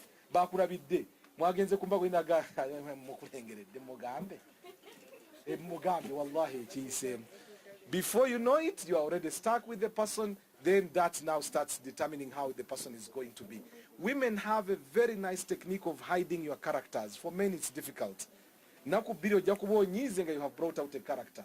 If a woman knows that you are going to be interested or you are interested in her, she will hide all these mannerisms until you are there. then the true colors come out. Then you have to deal with. Sebo, go ahead. I thought that was really crucial, I think, to lay bare. It's bare knuckles, it's unfortunate. Go ahead, please. Assalamu alaikum wa rahmatullahi wa barakatuh. Wa alaikum assalam wa rahmatullahi wa barakatuh. First, I would wish to share this. Unfortunately, the person I was dedicating to has moved out. But for the fact, statistics show that women have the most rates of suicidal tendencies, but men are the most, affect them much quicker. Yes, so more men die due to suicide. So that comes to a point that for us men, we shall say, we are men, we conceal. That's not a good thing. You build up to a point that you break down, and there is that what I'm seeing, psychiatric services. So it's a psychiatric emergency.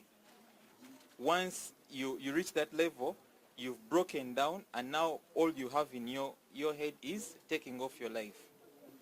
Then I will also respond to a statement that said that you study someone for a full year.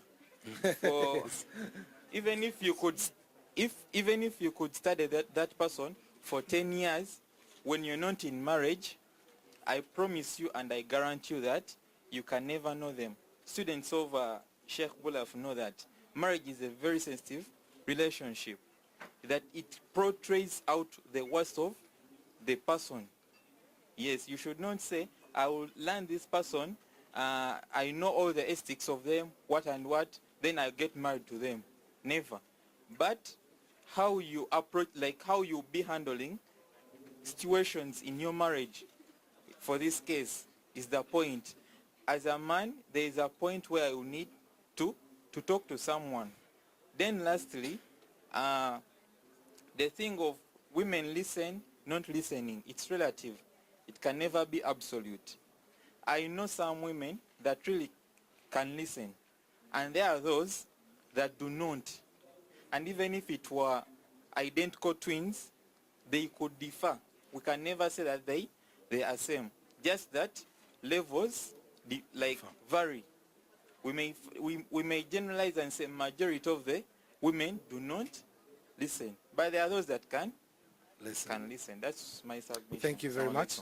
Let's move the mic now to the corner there. Lady in purple, I think. Purple scarf. Purple scarf just by the pole. Or is that violet? Assalamu alaikum, everyone.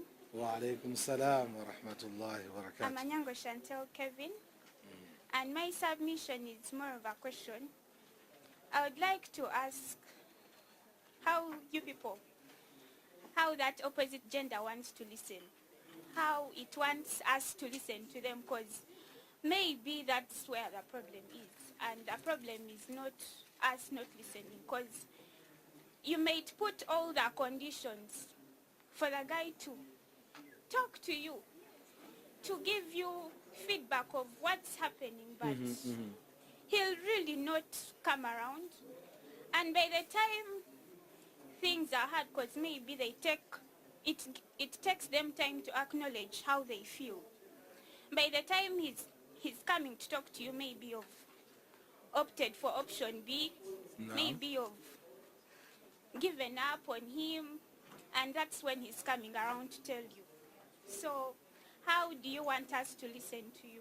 Right, brilliant. The man, over to you now. The man next to the man next to him, actually, he has it. Not Ryan. Yeah, there's the one. Just next to you. You might actually now be able to listen quite closer there. Assalamu alaikum wa rahmatullahi wa barakatuh. Wa alaikum salam wa rahmatullahi wa barakatuh. So all praises are due to Allah the Most Merciful. He alone do we worship. I also send the blessings to the Holy Prophet Muhammad sallallahu alaihi wasallam. Peace be upon him.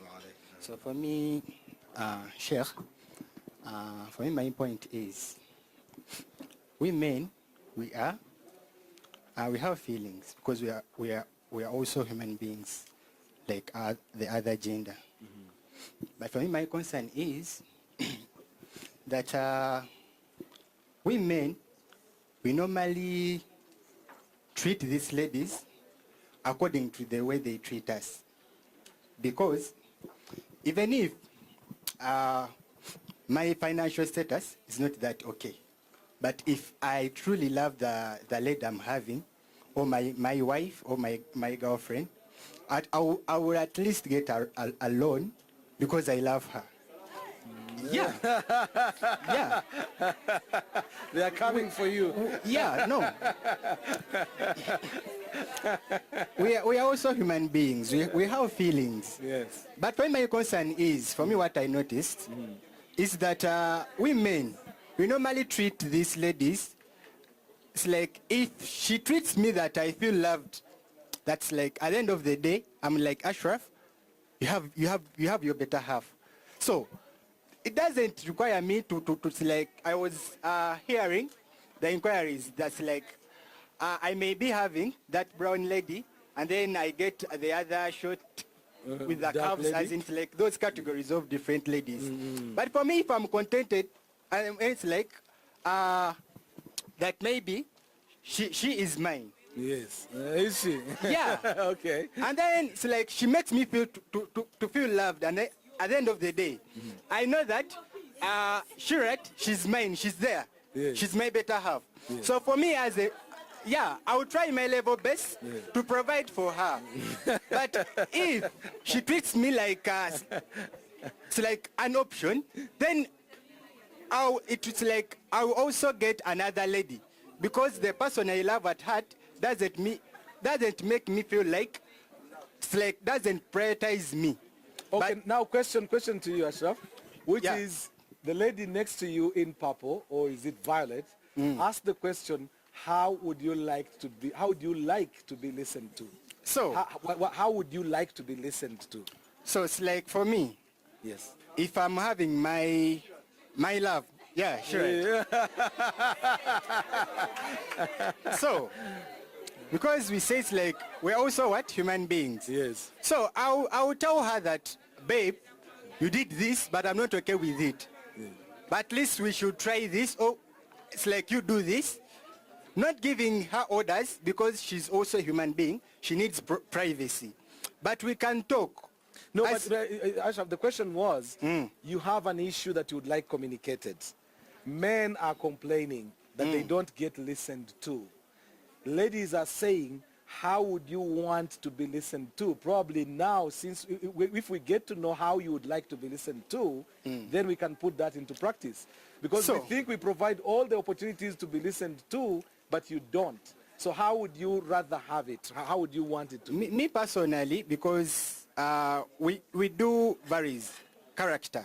Because for me, what I want, Ryan maybe want a different thing.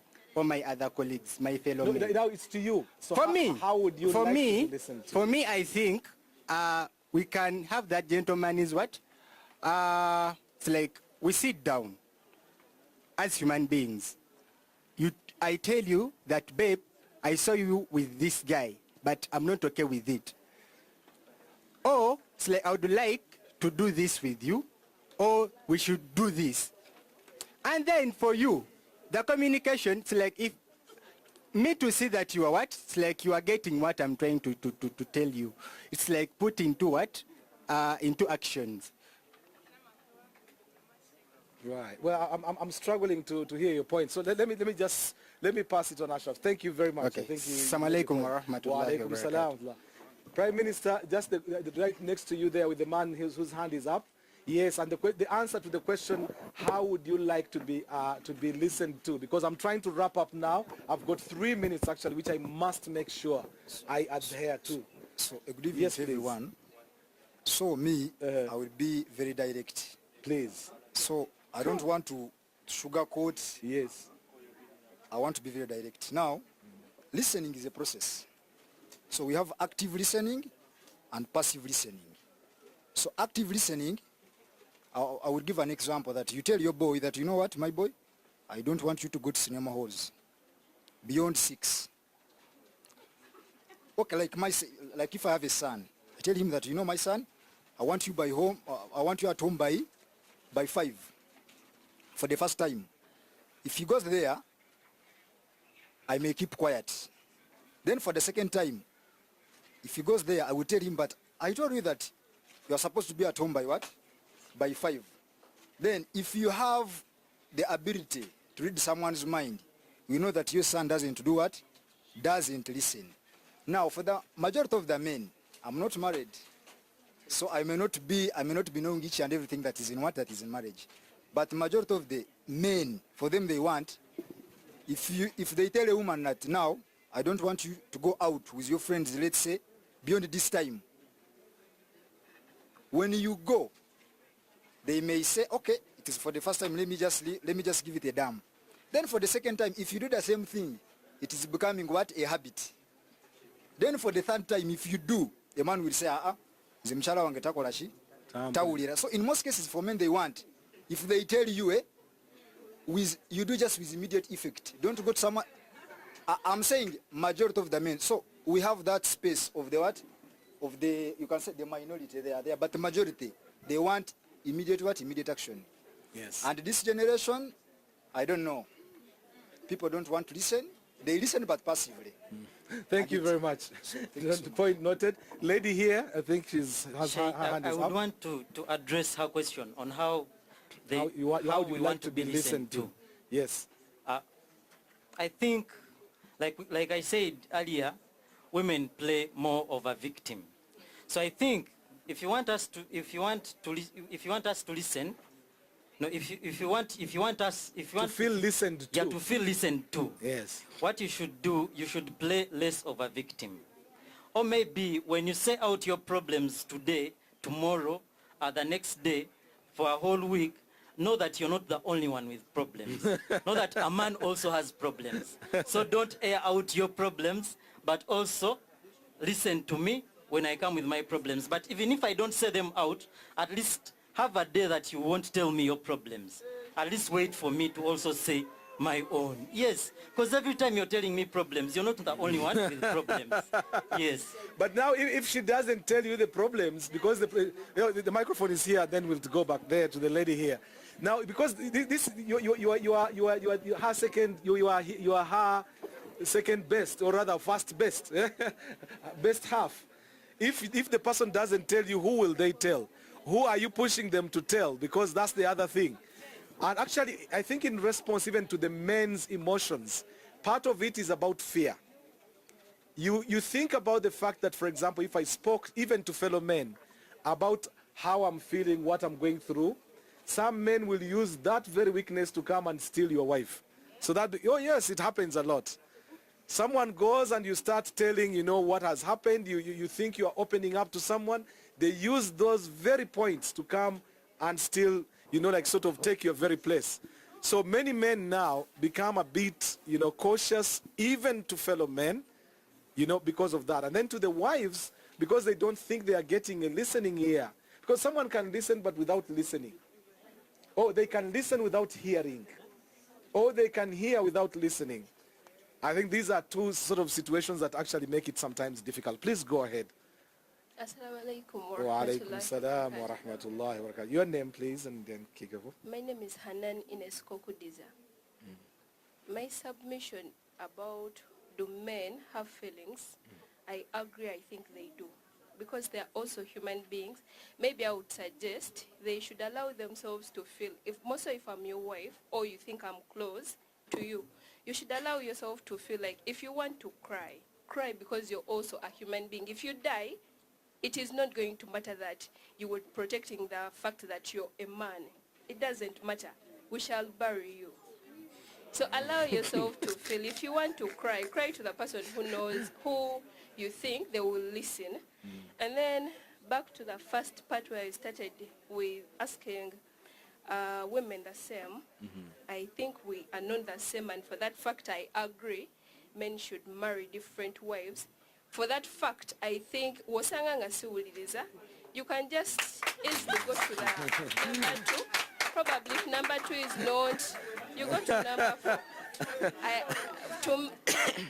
I believe it can create a better situation then you have someone who is actually going to make you feel better, and then you come back home when you're feeling better. Right. No, this is really very, very strong coming from you and from a woman for that matter. You've had the men club, but I know some women in their hearts, deep in their hearts. Yeah, I know how hard it can be for ladies to accept, but we're supposed to accept it because I do not believe many of us come from families where we are born from the same mom and same dad. I don't know why ladies have it like, I can't cook with another person. You do not come from the same mom as your siblings. So for that fact, we should just make it easy. Bring your nia earlier. If it happens, alhamdulillah. If it doesn't happen, alhamdulillah. It creates a better society. Thank you very much. Thank you. Pass the microphone here. She hasn't said anything, and then to her, and then I'll go to the sheikh down there. So to you, please. Then down there, the lady in black, and then back down there. And that will be me done. I'll come back to the council. I'll leave it to you now to handle that bit. Yes, please, go ahead. Let's hear your view. Good evening, everyone. Good evening. My name is Mildred. The lady wants you, the camera person wants you. Yes, please.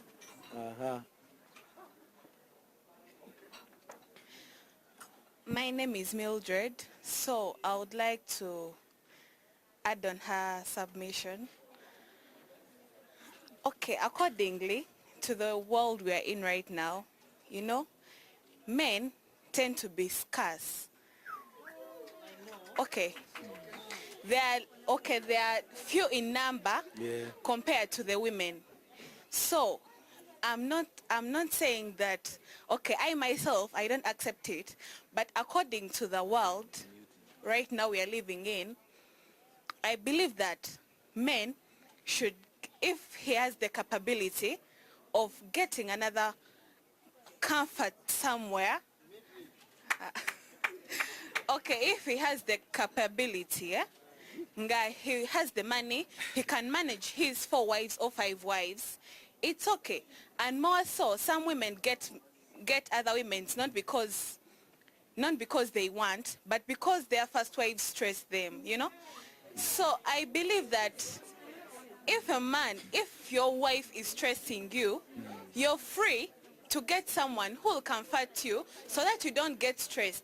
I'm not speaking, okay, I'm speaking it, but I'm not a Muslim, and I don't believe in polygamous marriage, but according to the reality, yes, I believe that's the fact, and we are not going to remove it. Thank you very much, Mildred. Point made.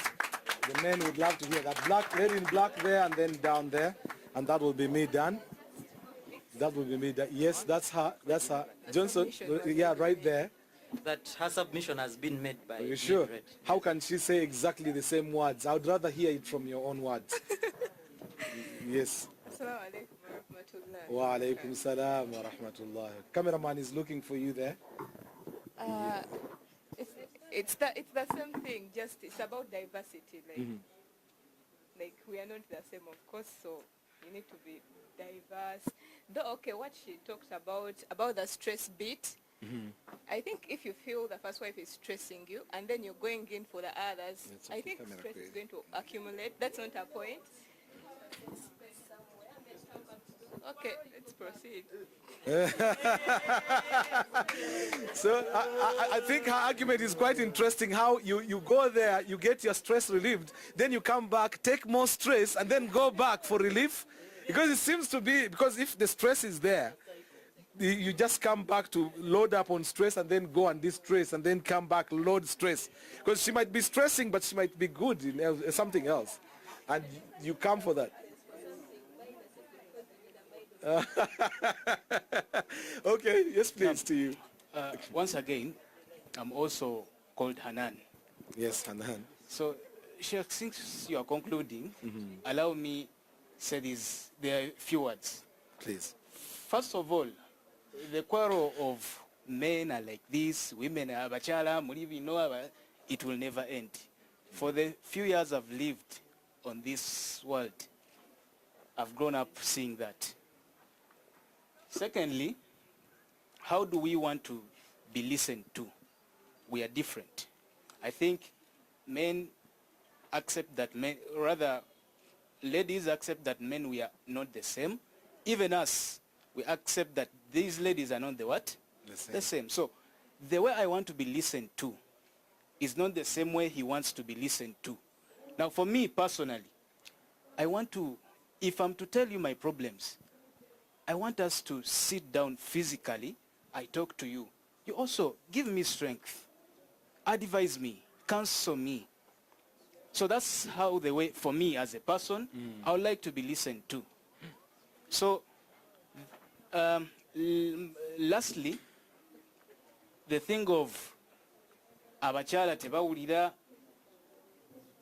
there is an extent that also men don't want to listen. I have an example which I'm not going to say. Yes. But there is a guy that doesn't want to listen to her wife, to his wife, sorry. So we are people. We are not the same.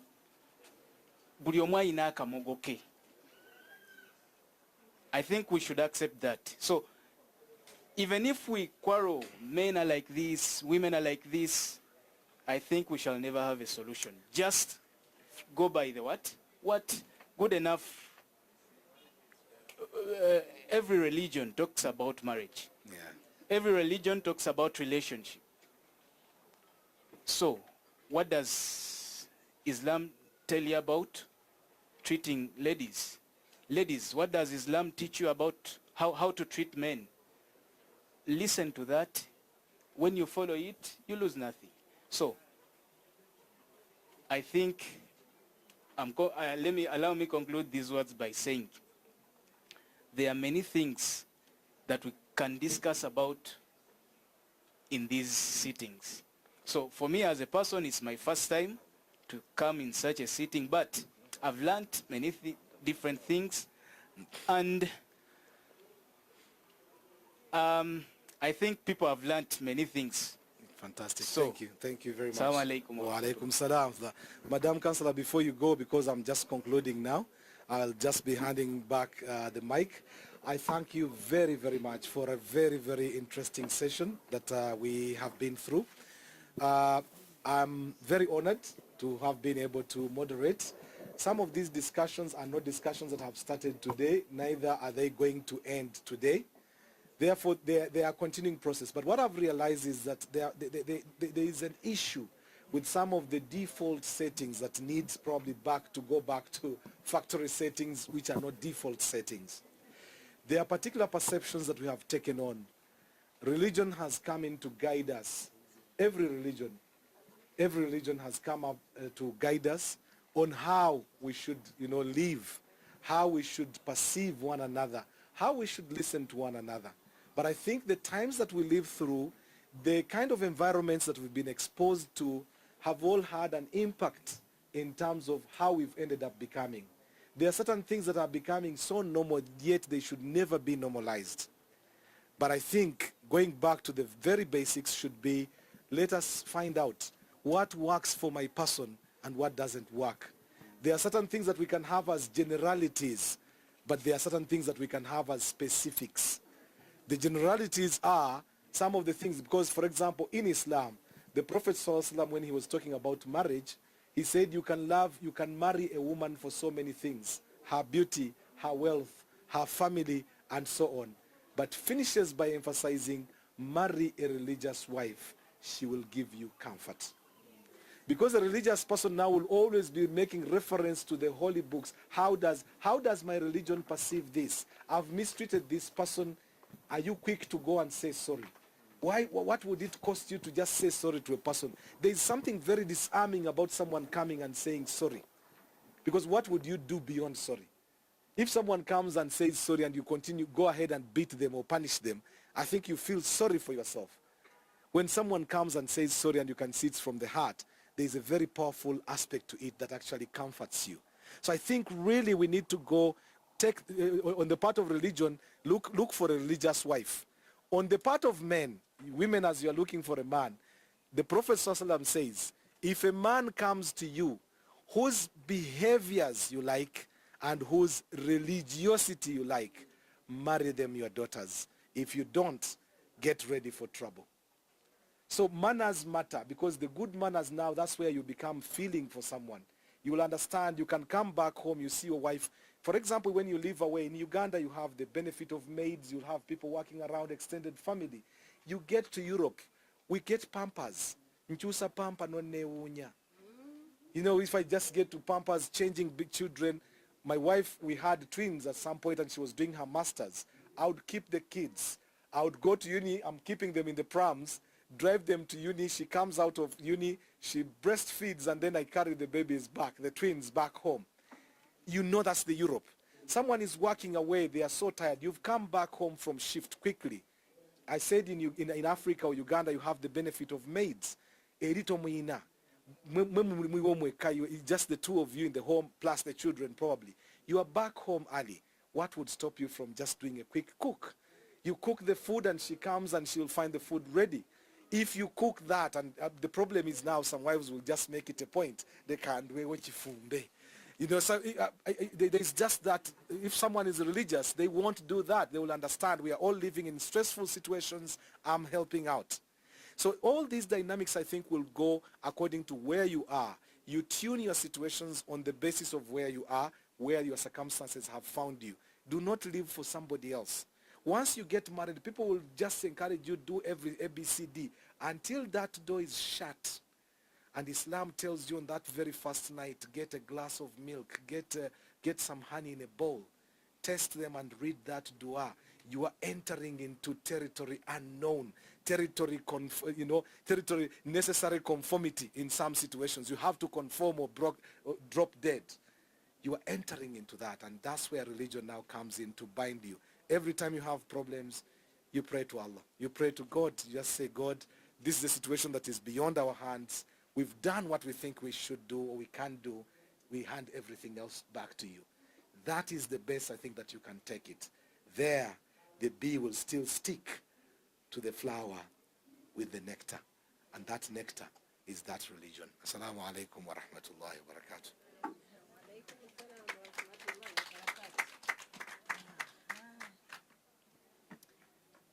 Barakallahu fikum. Haji Kasim Kaila Salongo, those I've known why he's a Salongo. As we were ending up, I take this opportunity to appreciate you members for participating. We have given out some feedback forms because many people want to understand what really takes place in the tea party, and that the tea party, is it informative, is it educative, should we keep arranging the tea parties or we don't need any tea party anymore. So we take this, I request you members to join your hands and appreciate the person who has been here for over an hour for us.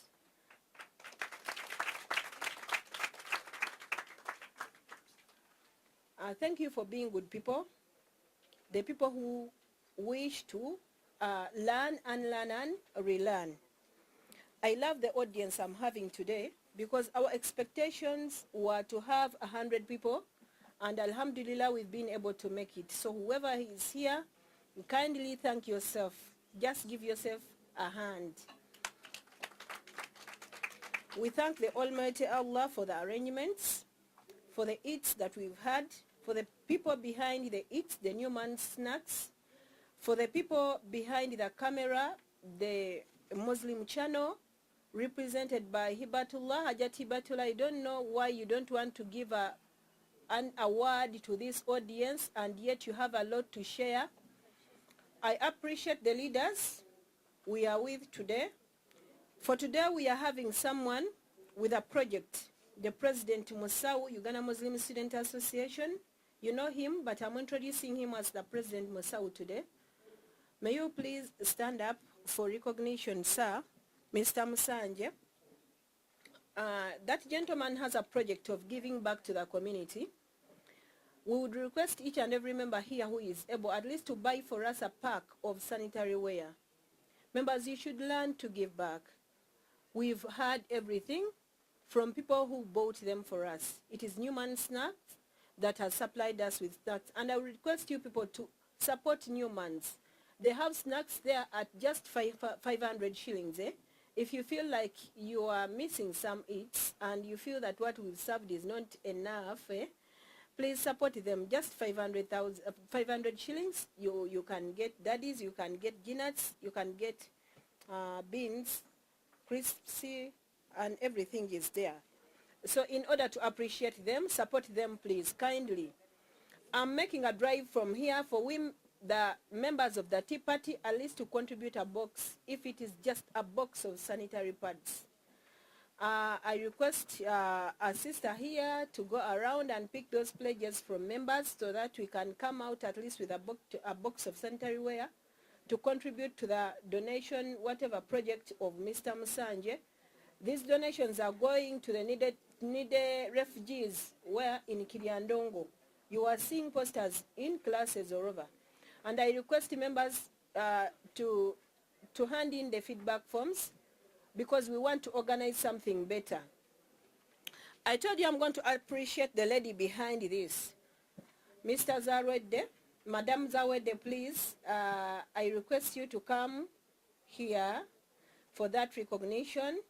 And in addition to that, you can give us at least something we can share from you because you're so resourceful. Members, you've said that, many of you have said that the bees, we've all concurred that men are the bees and women are the flowers, not so? And that we all need to be pollinated, not so? But that nectar differs. Yes, indeed nectar differs. So I want you people to relate the situation to your place at work, to the class where you are. Are you the kind of nectar needed in your class? Do you contribute anything when lectures are going on? Have you ever made any contribution in your class? Or you are kind of a student who just comes in and leaves? Do your classmates benefit from you? So we should be useful wherever we are. We should be containing the nectar that is required from the place where we are. In addition to that, I don't want you people to get out of this university and you become unemployed. The reason as to why many youths today are unemployed is because you lack the required nectar at your work of employment.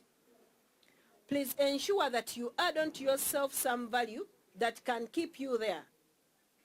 Be creative, be innovative. Be that person who loves your work.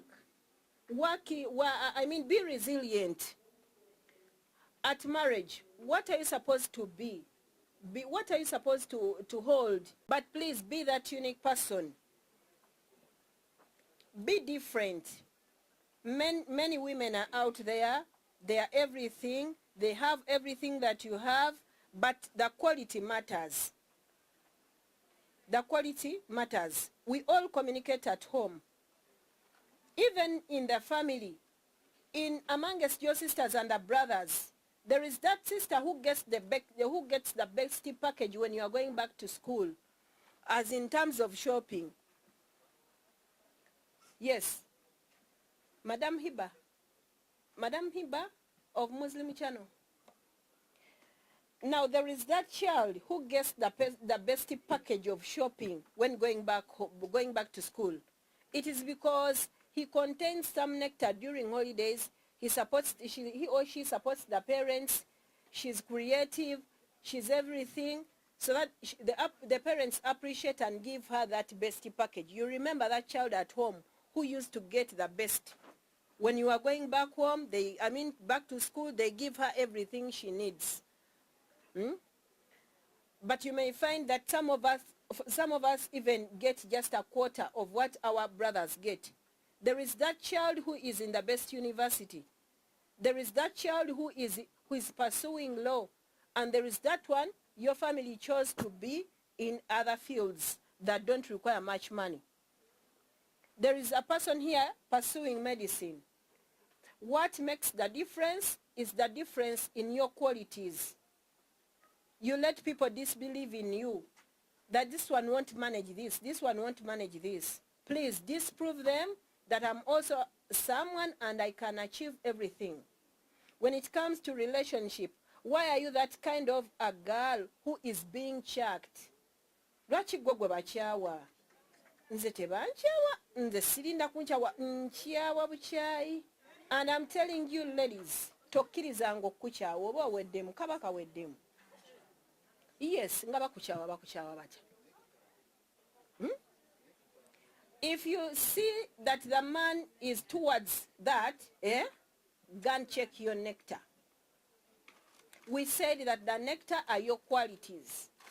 Your discipline, your behavior, your creativity, your being innovative, and being resilient. Some women are not courageous. They discourage themselves and even discourage the men they married. You make sure, Mr. Haji Salongo, these days women have a slogan, mukume nga mwavu asigale nga woyeka. Naye kambabulira omusajja omwavu tanyuma. Yes, I'm telling you. Mbu mukume nga mwavu tajja kwasa. I have a good counselor.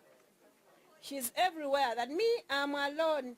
My man, I'm in a monogamous marriage. My man cannot marry any other woman. But check the status of the man. You keep someone's son in one shirt for a whole week. A man can't afford buying that shoe, the Clarks type, Clarks. I saw that designer. Gwe omusajja we ayambala bubi Eva nga wewenyumya mu bantu. Mbu mulina omu.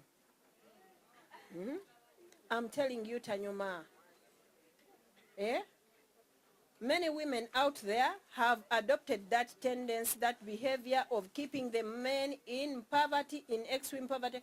Some even decide to give birth to avoid family planning. You know, family planning does not mean taking pills, but Kansala, giving birth at the right time.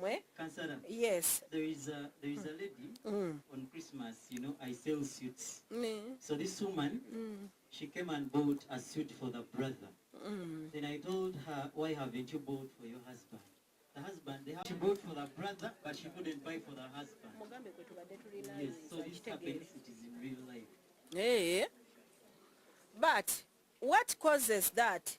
It means even the husband lacks some nectar. The nectar is in the brother, who is always supporting me, who is always, you know, even that brother may be the brother who took me to school. And it might be the brother who always calls me, my sister, how are you? There is an opportunity here, come and chase it. So it is a two-way. We all have to contain the nectar. Gentlemen, please, shake. Or else you will find that the other lady, the other time told us, we are going to keep our bees. Yes, if you men are not serious, ladies are going to begin keeping their bees. But even the kept bee should make sure that it can search for the good nectar. I'm giving you an example that is not very good, but it is real.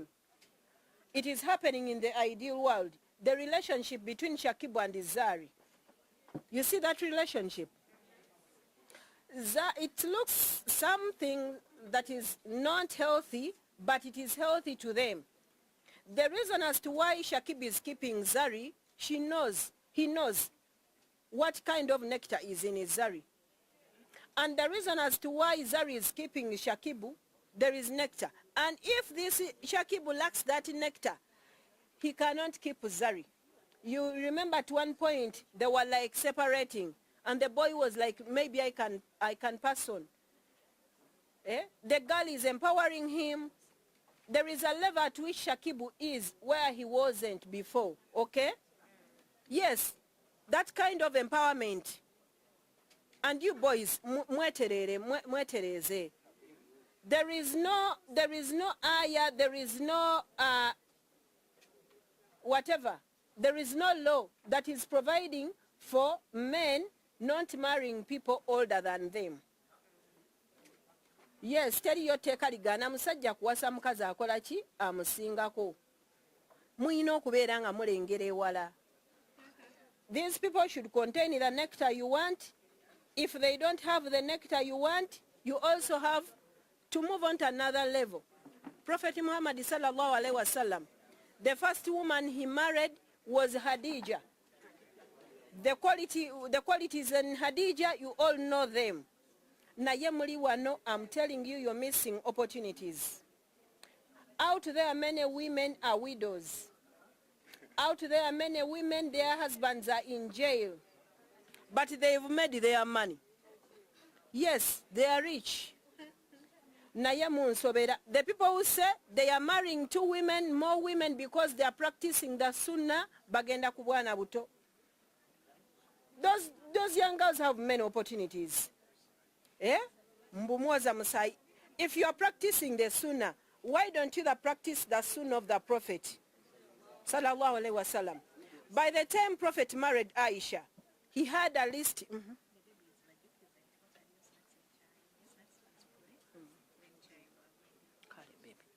Members, you've learned that. Eh? Look for that person who has the nectar. If it is friendship here at school, look at that person, that friend of yours who can contribute to your coursework. That person who can contribute even to your tuition. Yes, tuina mikwano jaffe wano nga bakola kasente. When you tell them that, you know, I'm lacking a balance of 200, that person can support you. Ebintu temubigezaako mubigezaako mu bukyamu, mwesiba musaakoze enkyamu. Please, the nectarless people, leave them. Find that person who can add some value onto you. That is my counseling today. Hey. Omuntu alina kakugattako akukaabira bizibu naawe n'olwala ebizibu bye. Ate abantu mubagobe mu bizibu byammwe, muve mu bizibu by'abantu mutya. My friend, there is a counselor there who is trained to accommodate people's problems, and you are... Hey, the money for buying sanitary wares, Councillor Johnson is speaking it. Please, bakwate mpola mpola. Kubanga bannaye mbabulidde ne snacks zikyaliwo wali chai wa bwerere. Naye snacks za 5. Company bambi yatuwadde n'emala. Maliriza nawe nindaako. Kakati bannyabo tumaliriza. Tugambye nti no omuntu atalina mugaso gy'oli tokola ki? Ebintu birimu omugaso mungi, eh? Someone can be useful, someone can be helpful, nga ye amanyi okuterekerako ebitabo byo. Hey, nga you are an evening student, she's a person who is living in the hostel, wherever you go home, you leave the books with her, you keep the books with her. She can be a person who reminds you to perform tahajjud prayer. She can be a person who reminds you of your smartness. Eh? She can be that person who supports you with information. Every information that is healthy. Nga ye amawulire akola ki? Agakutuusaako bulungi. But not that person, you cannot yield anything. So Madam Zawede, please come here. We want to wind up. We want to say goodbye to our guest. But I wanted that guest to hear something from you. Please don't hesitate please come forward and give us something. Kakati oyagala kwetya. So members, gentlemen, you have so many complaints on our side, and us, we have so many complaints on your side. But these things have been here from time immemorial. All what we have to learn is how to live with these things, yeah? We have to learn to live with the bees, and at the same time, the bees must learn to live with the flowers despite our weaknesses. Madam, at least you've learned that the bees cannot pollinate flowers without nectar, even if you keep them yourselves. Now, what qualities, what will help, advise us on what will help us contain the nectar, so that the bees that we keep don't go away, so that the bees can stay with us. Thank you, Mama. You're most welcome.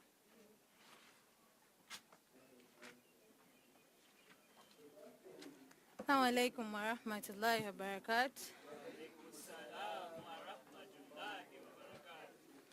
barakatuh. By the names of Halima Zawede, and I'm doing Law LLB1. And this topic and the theme we've been having today, it was some discussion we had in the last tea party we had here. And we're talking about different things, and when I got the opportunity to express myself on some point, I stated that the theme as you see it, I said that thing. And as we've got to know, the nectar is all about what do you give these people, what makes them to be attracted to you, what makes these people come to you or come for you for anything. So nectar is not necessarily the love or the beauty or what. It could be the knowledge you possess. You might be bright, you might have money, you might be eloquent, you might be anything but something that is useful, someone of substance. So the only way I can urge you to attract these bees or opportunities, let us use opportunities, is basically equip yourself with knowledge, be well behaved, make the right connections, talk to the right people, because you're not supposed to talk to everyone. If you become a clown or public nuisance, everyone can get to you, everyone can say stuff to you, or you're available for everyone. You need to set yourself out to be this person. You have this mentality that I'm not for everyone. Some people will like me, some won't. As we know, some of you here don't like someone, or someone does not like you. So necessarily what you're supposed to do, it is just upgrade yourself, be equipped, have money, have the good connections, you know. Because this thing of the Muslim channel, at some point, I think it was 4 points. We were at 4 points with some dad of mine, and anyways, that is a lot of connections. But basically, you need to equip yourself with the right people, right knowledge, have things that make people want you. Either don't think about the beauty, you're pretty, you have everything people are describing, you're brown as they said, you're this and that. Just place yourself in a station of life where you're knowledgeable, you have skills, you basically attract the right energy, the positive energy, not being with people that are lazy. She talked about, you know, you're with these friends or people who never add on you. They are not of value. They are just, you know, like someone has not come to school. And for me, I feel like coming to uni or being in a school, it is all about connecting with the right people, because we might be here, but there is someone that is maybe more wealthy, more knowledgeable than even me who is speaking. But, you know, you need to make the right connections with the right people, because besides this whole point of view, the one you're having, 2025, me, myself, and I, there is 2030 if, you know, you get to 2030. These friends or these connections you made will become of substance, or they will be helpful for you. So basing on the theme, that is all I had for you. And Assalamu alaikum wa rahmatullahi wa barakatuh. Halima Zawed. Thank you. Thank you, dear. Thank you. Members, you are going to help us create the theme for the next session. This tea party happens in episodes. This has been our 4th episode, so we expect another episode. So out of this discussion, I would like you members to come up with a theme. You can write it down and forward it. But now I'm calling the Musau president to appreciate the contributions from you members, and even to explain to you further what is going to take place in Kiriandongo, basically. You are most welcome, Mr. President. And meanwhile, I'm going to take our presenter. I'm going to give him company as I'm bringing in another presenter. So members, keep waiting. The eats are around. Tea is still available. Feel at home. It's a tea party. Assalamu alaikum wa rahmatullahi wa barakatuh. My name is Musanje Katerega Ibrahim. I'm a student of law in year 4, IUIU Kampala campus. and I am the chairperson Uganda Muslim Students Association of Uganda, Makindye Division. As we are informed before, we are carrying out an outreach to Chiriandongo refugee camp come 22nd Feb under that umbrella. However, permit me first to share my gratitude to this association. It's called Women's Pro Bono Initiative. We sent to them our concept paper, and in their response, they gave us 22 boxes of sanitary towels and 3 cartons of diapers. So with the people of that nature, we shall make our initiative a success. Secondly, I thank you for turning up. Last time this wasn't the number, but at least you are increasing each and every day. We can't take that for granted. It means that you value and appreciate our efforts. Talking about the initiative, we decided to carry out this initiative after a documentary that was carried out by NBS Katasov Kanare Mugume in November. They carried out a documentary that showed the situation in Chiriandongo refugee camp. As people, we were touched and we are inspired to create a smile.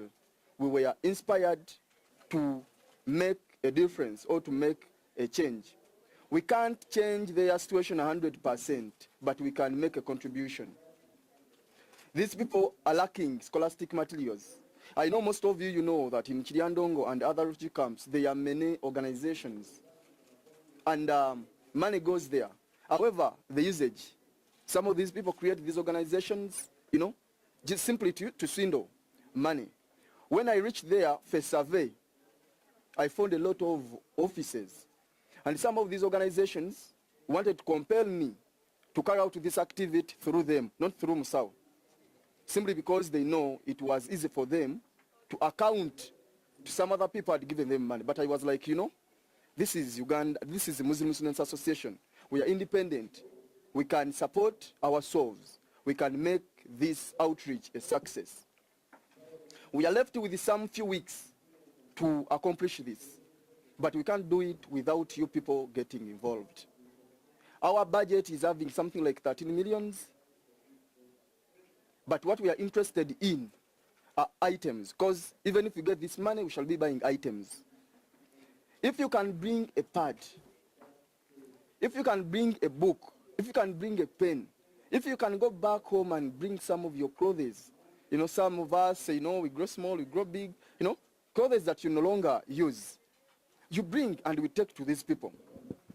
I was telling people a story of a man. Some of these stories, we get them from gatherings like these ones. This man, it was the day of judgment, and this man approached, showing this man on his account the only kanzu the man had donated weighed a lot. And this man was requesting for 1 minute to go back and donate his entire. Then you have a chance. Why should you wait for that time? I always ask myself, basing on a story of 3 youths who were locked in a cave. I think some people know this story.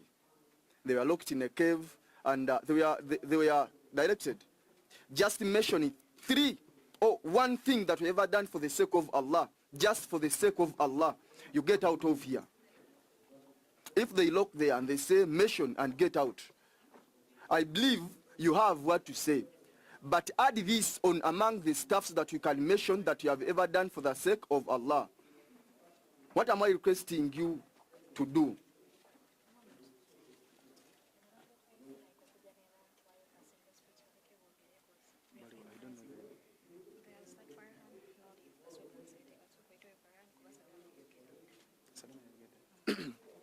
Okay.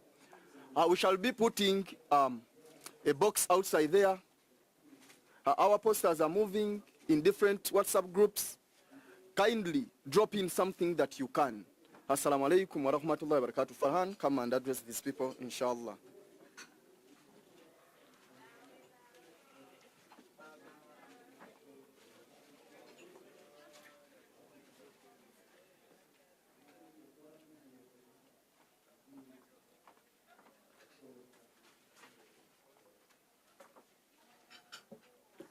Assalamu alaikum wa rahmatullahi wa barakatuh. We dignify the presence and absence of Allah subhanahu wa ta'ala. We pray for him to bestow his peace and blessings to all the seal of the prophets, Muhammad sallallahu alayhi wa sallam. I'm honor-bound and beholden to stand before you. I'm by names, for those who don't know me, I'm by names of Mukungu Farhan, a simple student from IU Kampala campus, pursuing a Bachelor's of Laws, second year. The aspect that we've been demystifying about today, it is about bees do not pollinate flowers without nectar. Now, according to the lessons that I've learned out of it, there are three of them. Lesson number one, we have mutual benefit. Then number two, we have purpose of contribution. Then number three, we have appreciation and respect. Now, when you look at mutual benefit, just like bees, it is a give and take purpose. Are we together? When you want to be listened, for example, from someone, you have to give space of vacuum to listen to them also. One of the arguments that have been being uttered out by different speeches given out by different ladies and gentlemen that I was seated with, some of them said that men don't want to listen to ladies. But according to Prophet Muhammad sallallahu alaihi wasallam, you know, Islam is a package that was brought down by Allah subhanahu wa ta'ala to cover up all the spheres of life. That is to say political, social, economical, and financial aspects of life. Now, when we are to look at the aspect of marriage under the umbrella of listening to each other, Prophet Muhammad sallallahu alaihi wasallam said that whenever people in marriage try to find, as in difficulties, ambiguities here and there, you shouldn't complain at that same very point. You should give it a space time of, like, for example, 2 weeks, 3 days. Create a gesture to your loved one. Take them, he or she, to a place where they've always desired to get or to be. Then after speaking to them for quite a while, then introduce the grievance or the grudge you had onto them. That's when they will understand. Are we together? For example, let me quote it in Luganda. Omuntu nga yakanyiga nga musunguwavu si kirungi mu addressing nga mukadde ako. Olw'ensonga ow'okusatu ku mmwe abeera shayitaani. Ate shayitaani teyagala bintu biri wamu. So wakitiibwa Nabbi Muhammad sallallahu alaihi wasallam n'atuwa amagezi nti wemubanga musowaganye mu abafumbo, mutwale mu kifo kyeyayagala ennyo gendamu edda. Okategedde? Omugulire ebyo by'owulira by'olaba ebinaamusanyusa ku mutima.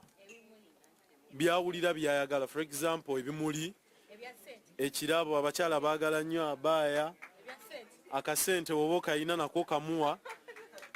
Then, at the end of your conversation as you're heading home, omugambe naye hani okimanyi nti kano ne kano ne kano wakakola naye tekansanyusa. Wallahi, ajja tegeera nnyo.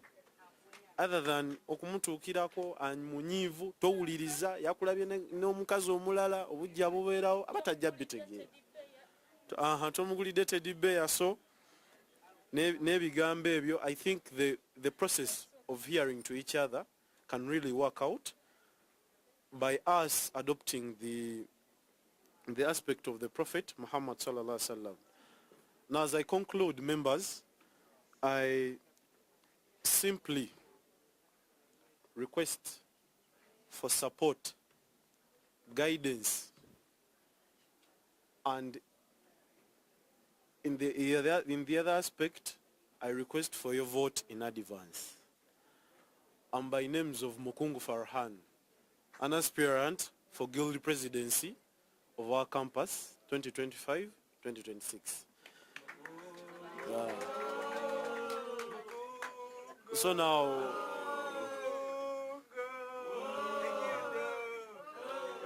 thank you so much. So before I conclude,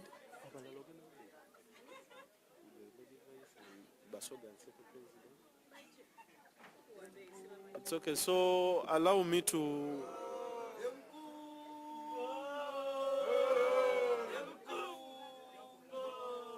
thank you so much, members. Thank you so much. Thank you so much. Assalamu alaikum wa rahmatullahi wa barakatuh. Thank you so much, Farhan.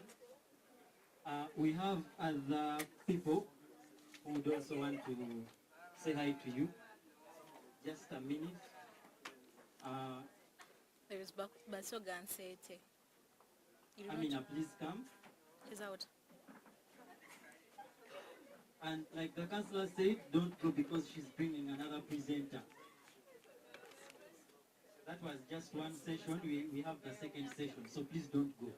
More tea, more food. Yeah, more tea, more food. Things are coming. Yes, we have supper. So please listen to Nambiru Amina.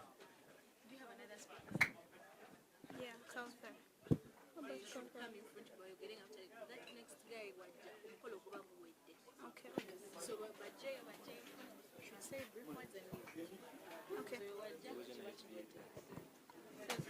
Thank you so much, Mr. MC. Assalamu alaikum wa rahmatullahi wa barakatuh.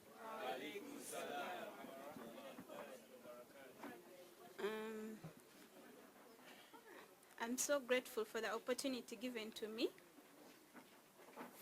and like happy for. I'm so grateful for the opportunity given to me to address this mighty audience.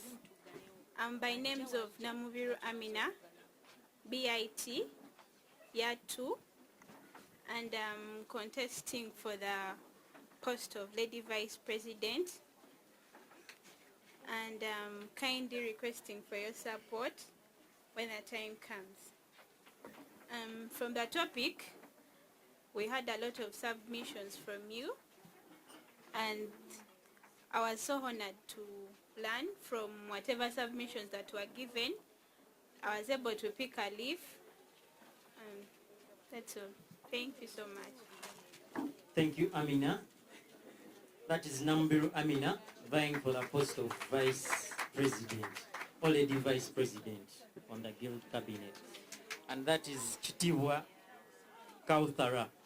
Chitibwa Kauthara is vying for the position of Deputy Sports Minister. Assalamu alaikum wa rahmatullahi wa barakatuh. Assalamu alaikum wa rahmatullahi wa barakatuh. My name is Chitiba Asna Kauthara, and I'm contesting to be the Deputy Sports Minister. So, I'm requesting for your support when the right time comes, and I will be honored. Back to the topic, I'm so much impressed, that's sure. Yeah, that's all. Assalamu alaikum wa rahmatullahi wa barakatuh.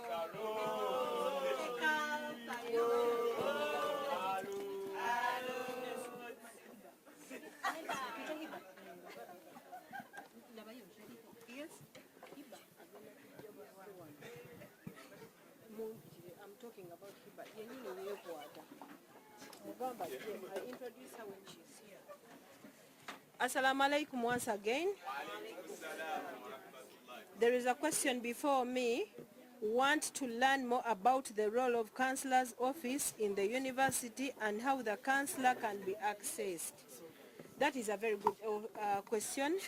The role of the Councillor's office to enable you people achieve your academic excellency without barriers. So we enable you break through the barriers that limit your academic achievements. So whatever you feel that is bothering you, that it may stop you from going for lectures, that may stop you from succeeding, from reaching, from achieving that dream career, you come to us. Another thing that we do career guidance. Career guidance or career, by career guidance, we enable you, make the best choice of career according to your abilities. It is not a matter of saying that you know law is selling out there, but can you become the very good lawyer that is required in the field? Or you are just a lost sheep? That's why you're seeing so many people pursue courses and end up not working in those professionals. So come to us. By career guidance, we share experiences on your abilities. As I gave an example, phobia to people who are pursuing civil engineering. Because if the moment you tell me that I have a problem, phobia, height phobia, of course I wouldn't encourage you to pursue such a course. If you have phobias like blood phobia, you cannot become a medical doctor because you won't be able to operate people, because you have those challenges. So we advise you to pursue a better career. And then about anything that can block your chances of achieving something that coming to our office, it is only relationship issues, but not so dear. It is just a question of mental well-being. Have you ever been addicted to a drug and you would like to drop that, to fight that addiction, to treat that addiction? We can help you. Are you a person who is having family issues? You have a problem that is generical, that you've inherited for long. The environment where you live is not conducive. You can come to our office. So we enable you achieve. You have challenges with lecturers. Today I've got a report that you ladies, at times you get disturbed, you get oppressed by the female or male lecturers and you keep quiet. And I'm asking you, ladies and gentlemen, stop reporting your whatever, we call them secrets, to unqualified personnel. Omubulire byama, for us in counseling, osooka kusoma confidentiality. Bw'oba tosobola kwerabira tosobola kubeera counselor. Because obera jjukira ng'ebintu by'abantu ogenda obinyumiza abantu. There is a way we are trained to forget. I share something in the morning with you, it's no more in my head. Era bw'ojja the next visit, we begin afresh. Don't think that I can find you on the compound and remember who you are. I can easily remember the name, but your problems is no more. Kubanga, if you were storing whatever we hear, we listen, we share with people, Naimwe storage box yenkana weyo. You store those challenges of people from IU, from the world, from the community, from Makerere University, tobisobola. So you are trained to forget, as you doctors are trained to learn that people can die or survive. Okay? That's why Dr. Nebo Muito onaafa akugamba nzija atambulira ku peesi ye. Because amanyi okufa kikola kiri normal. So I'm telling you, mwe missing opportunities. For us, we are paid by the university. Tubawe counseling, tubalabirire, tulabe nti muli bulungi. Mweryaza amaanye. Make sure you don't miss opportunities here, especially those which are free. Muntawanye the maximum. Nakagalo kakulumamu. Owulidde ng'ogamba kansala akagalo kannumya. At least nkugambeko sorry. Yes.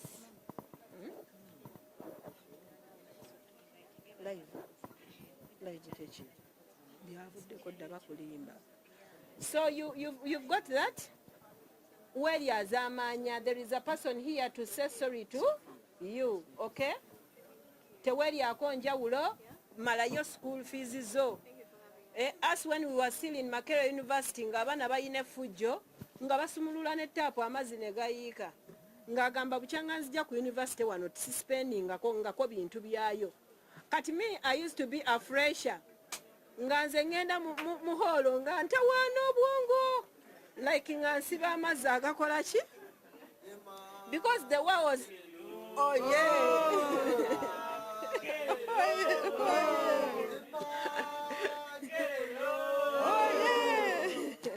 Mwe, nganze ngenda nsiba ki? Amazzi agayiika.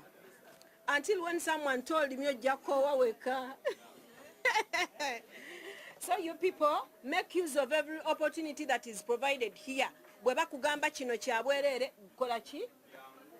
You may even miss going to the library. Library bagisasulira, but someone is, I don't have a book, I cannot access a book. School fees zo zirekayo kuba ebyo okola ki? Obisasulira. Please make sure that you knock every office and disturb that person. He's meant to do so. I'm telling you, that person is meant to do so. Neweba yaba Sudani konko na yo. Omugambe, how do Sudanese enter Uganda? It's enough. Yes. Yeah. Naye mwe muli wano mweri akenjawulo. I think I'm communicating. And that's enough.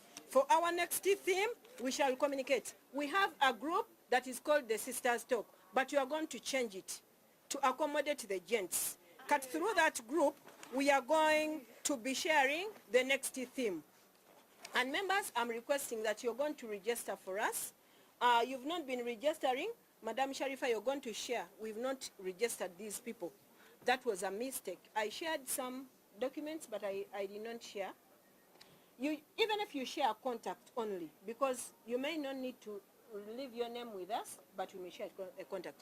And lastly, we are going to be transferring the venue, changing the venue of the tea party. Makerere, you can host us. Yes. Oh, yeah? You know it. Ate mubimanyi bwe tubikola ebintu ebyo.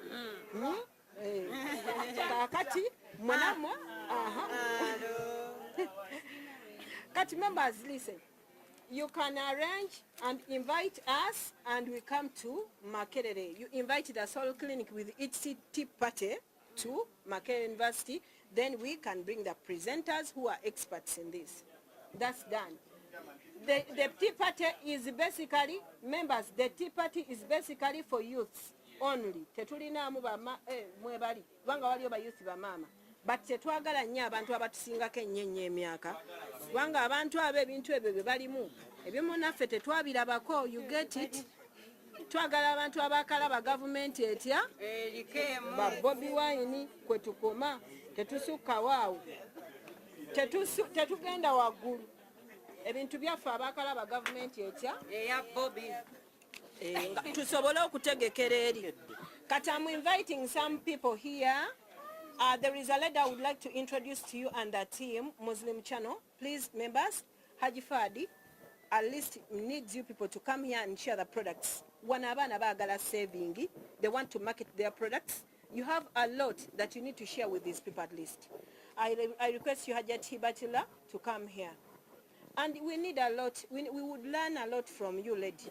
The way you are a media personnel and you have that in a cab. Next time you will be the one on the floor. And this lady has an organization, a charity organization called what? The Walking Foundation. The floor is yours. You're most welcome.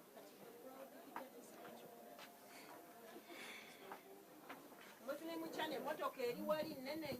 is a big company.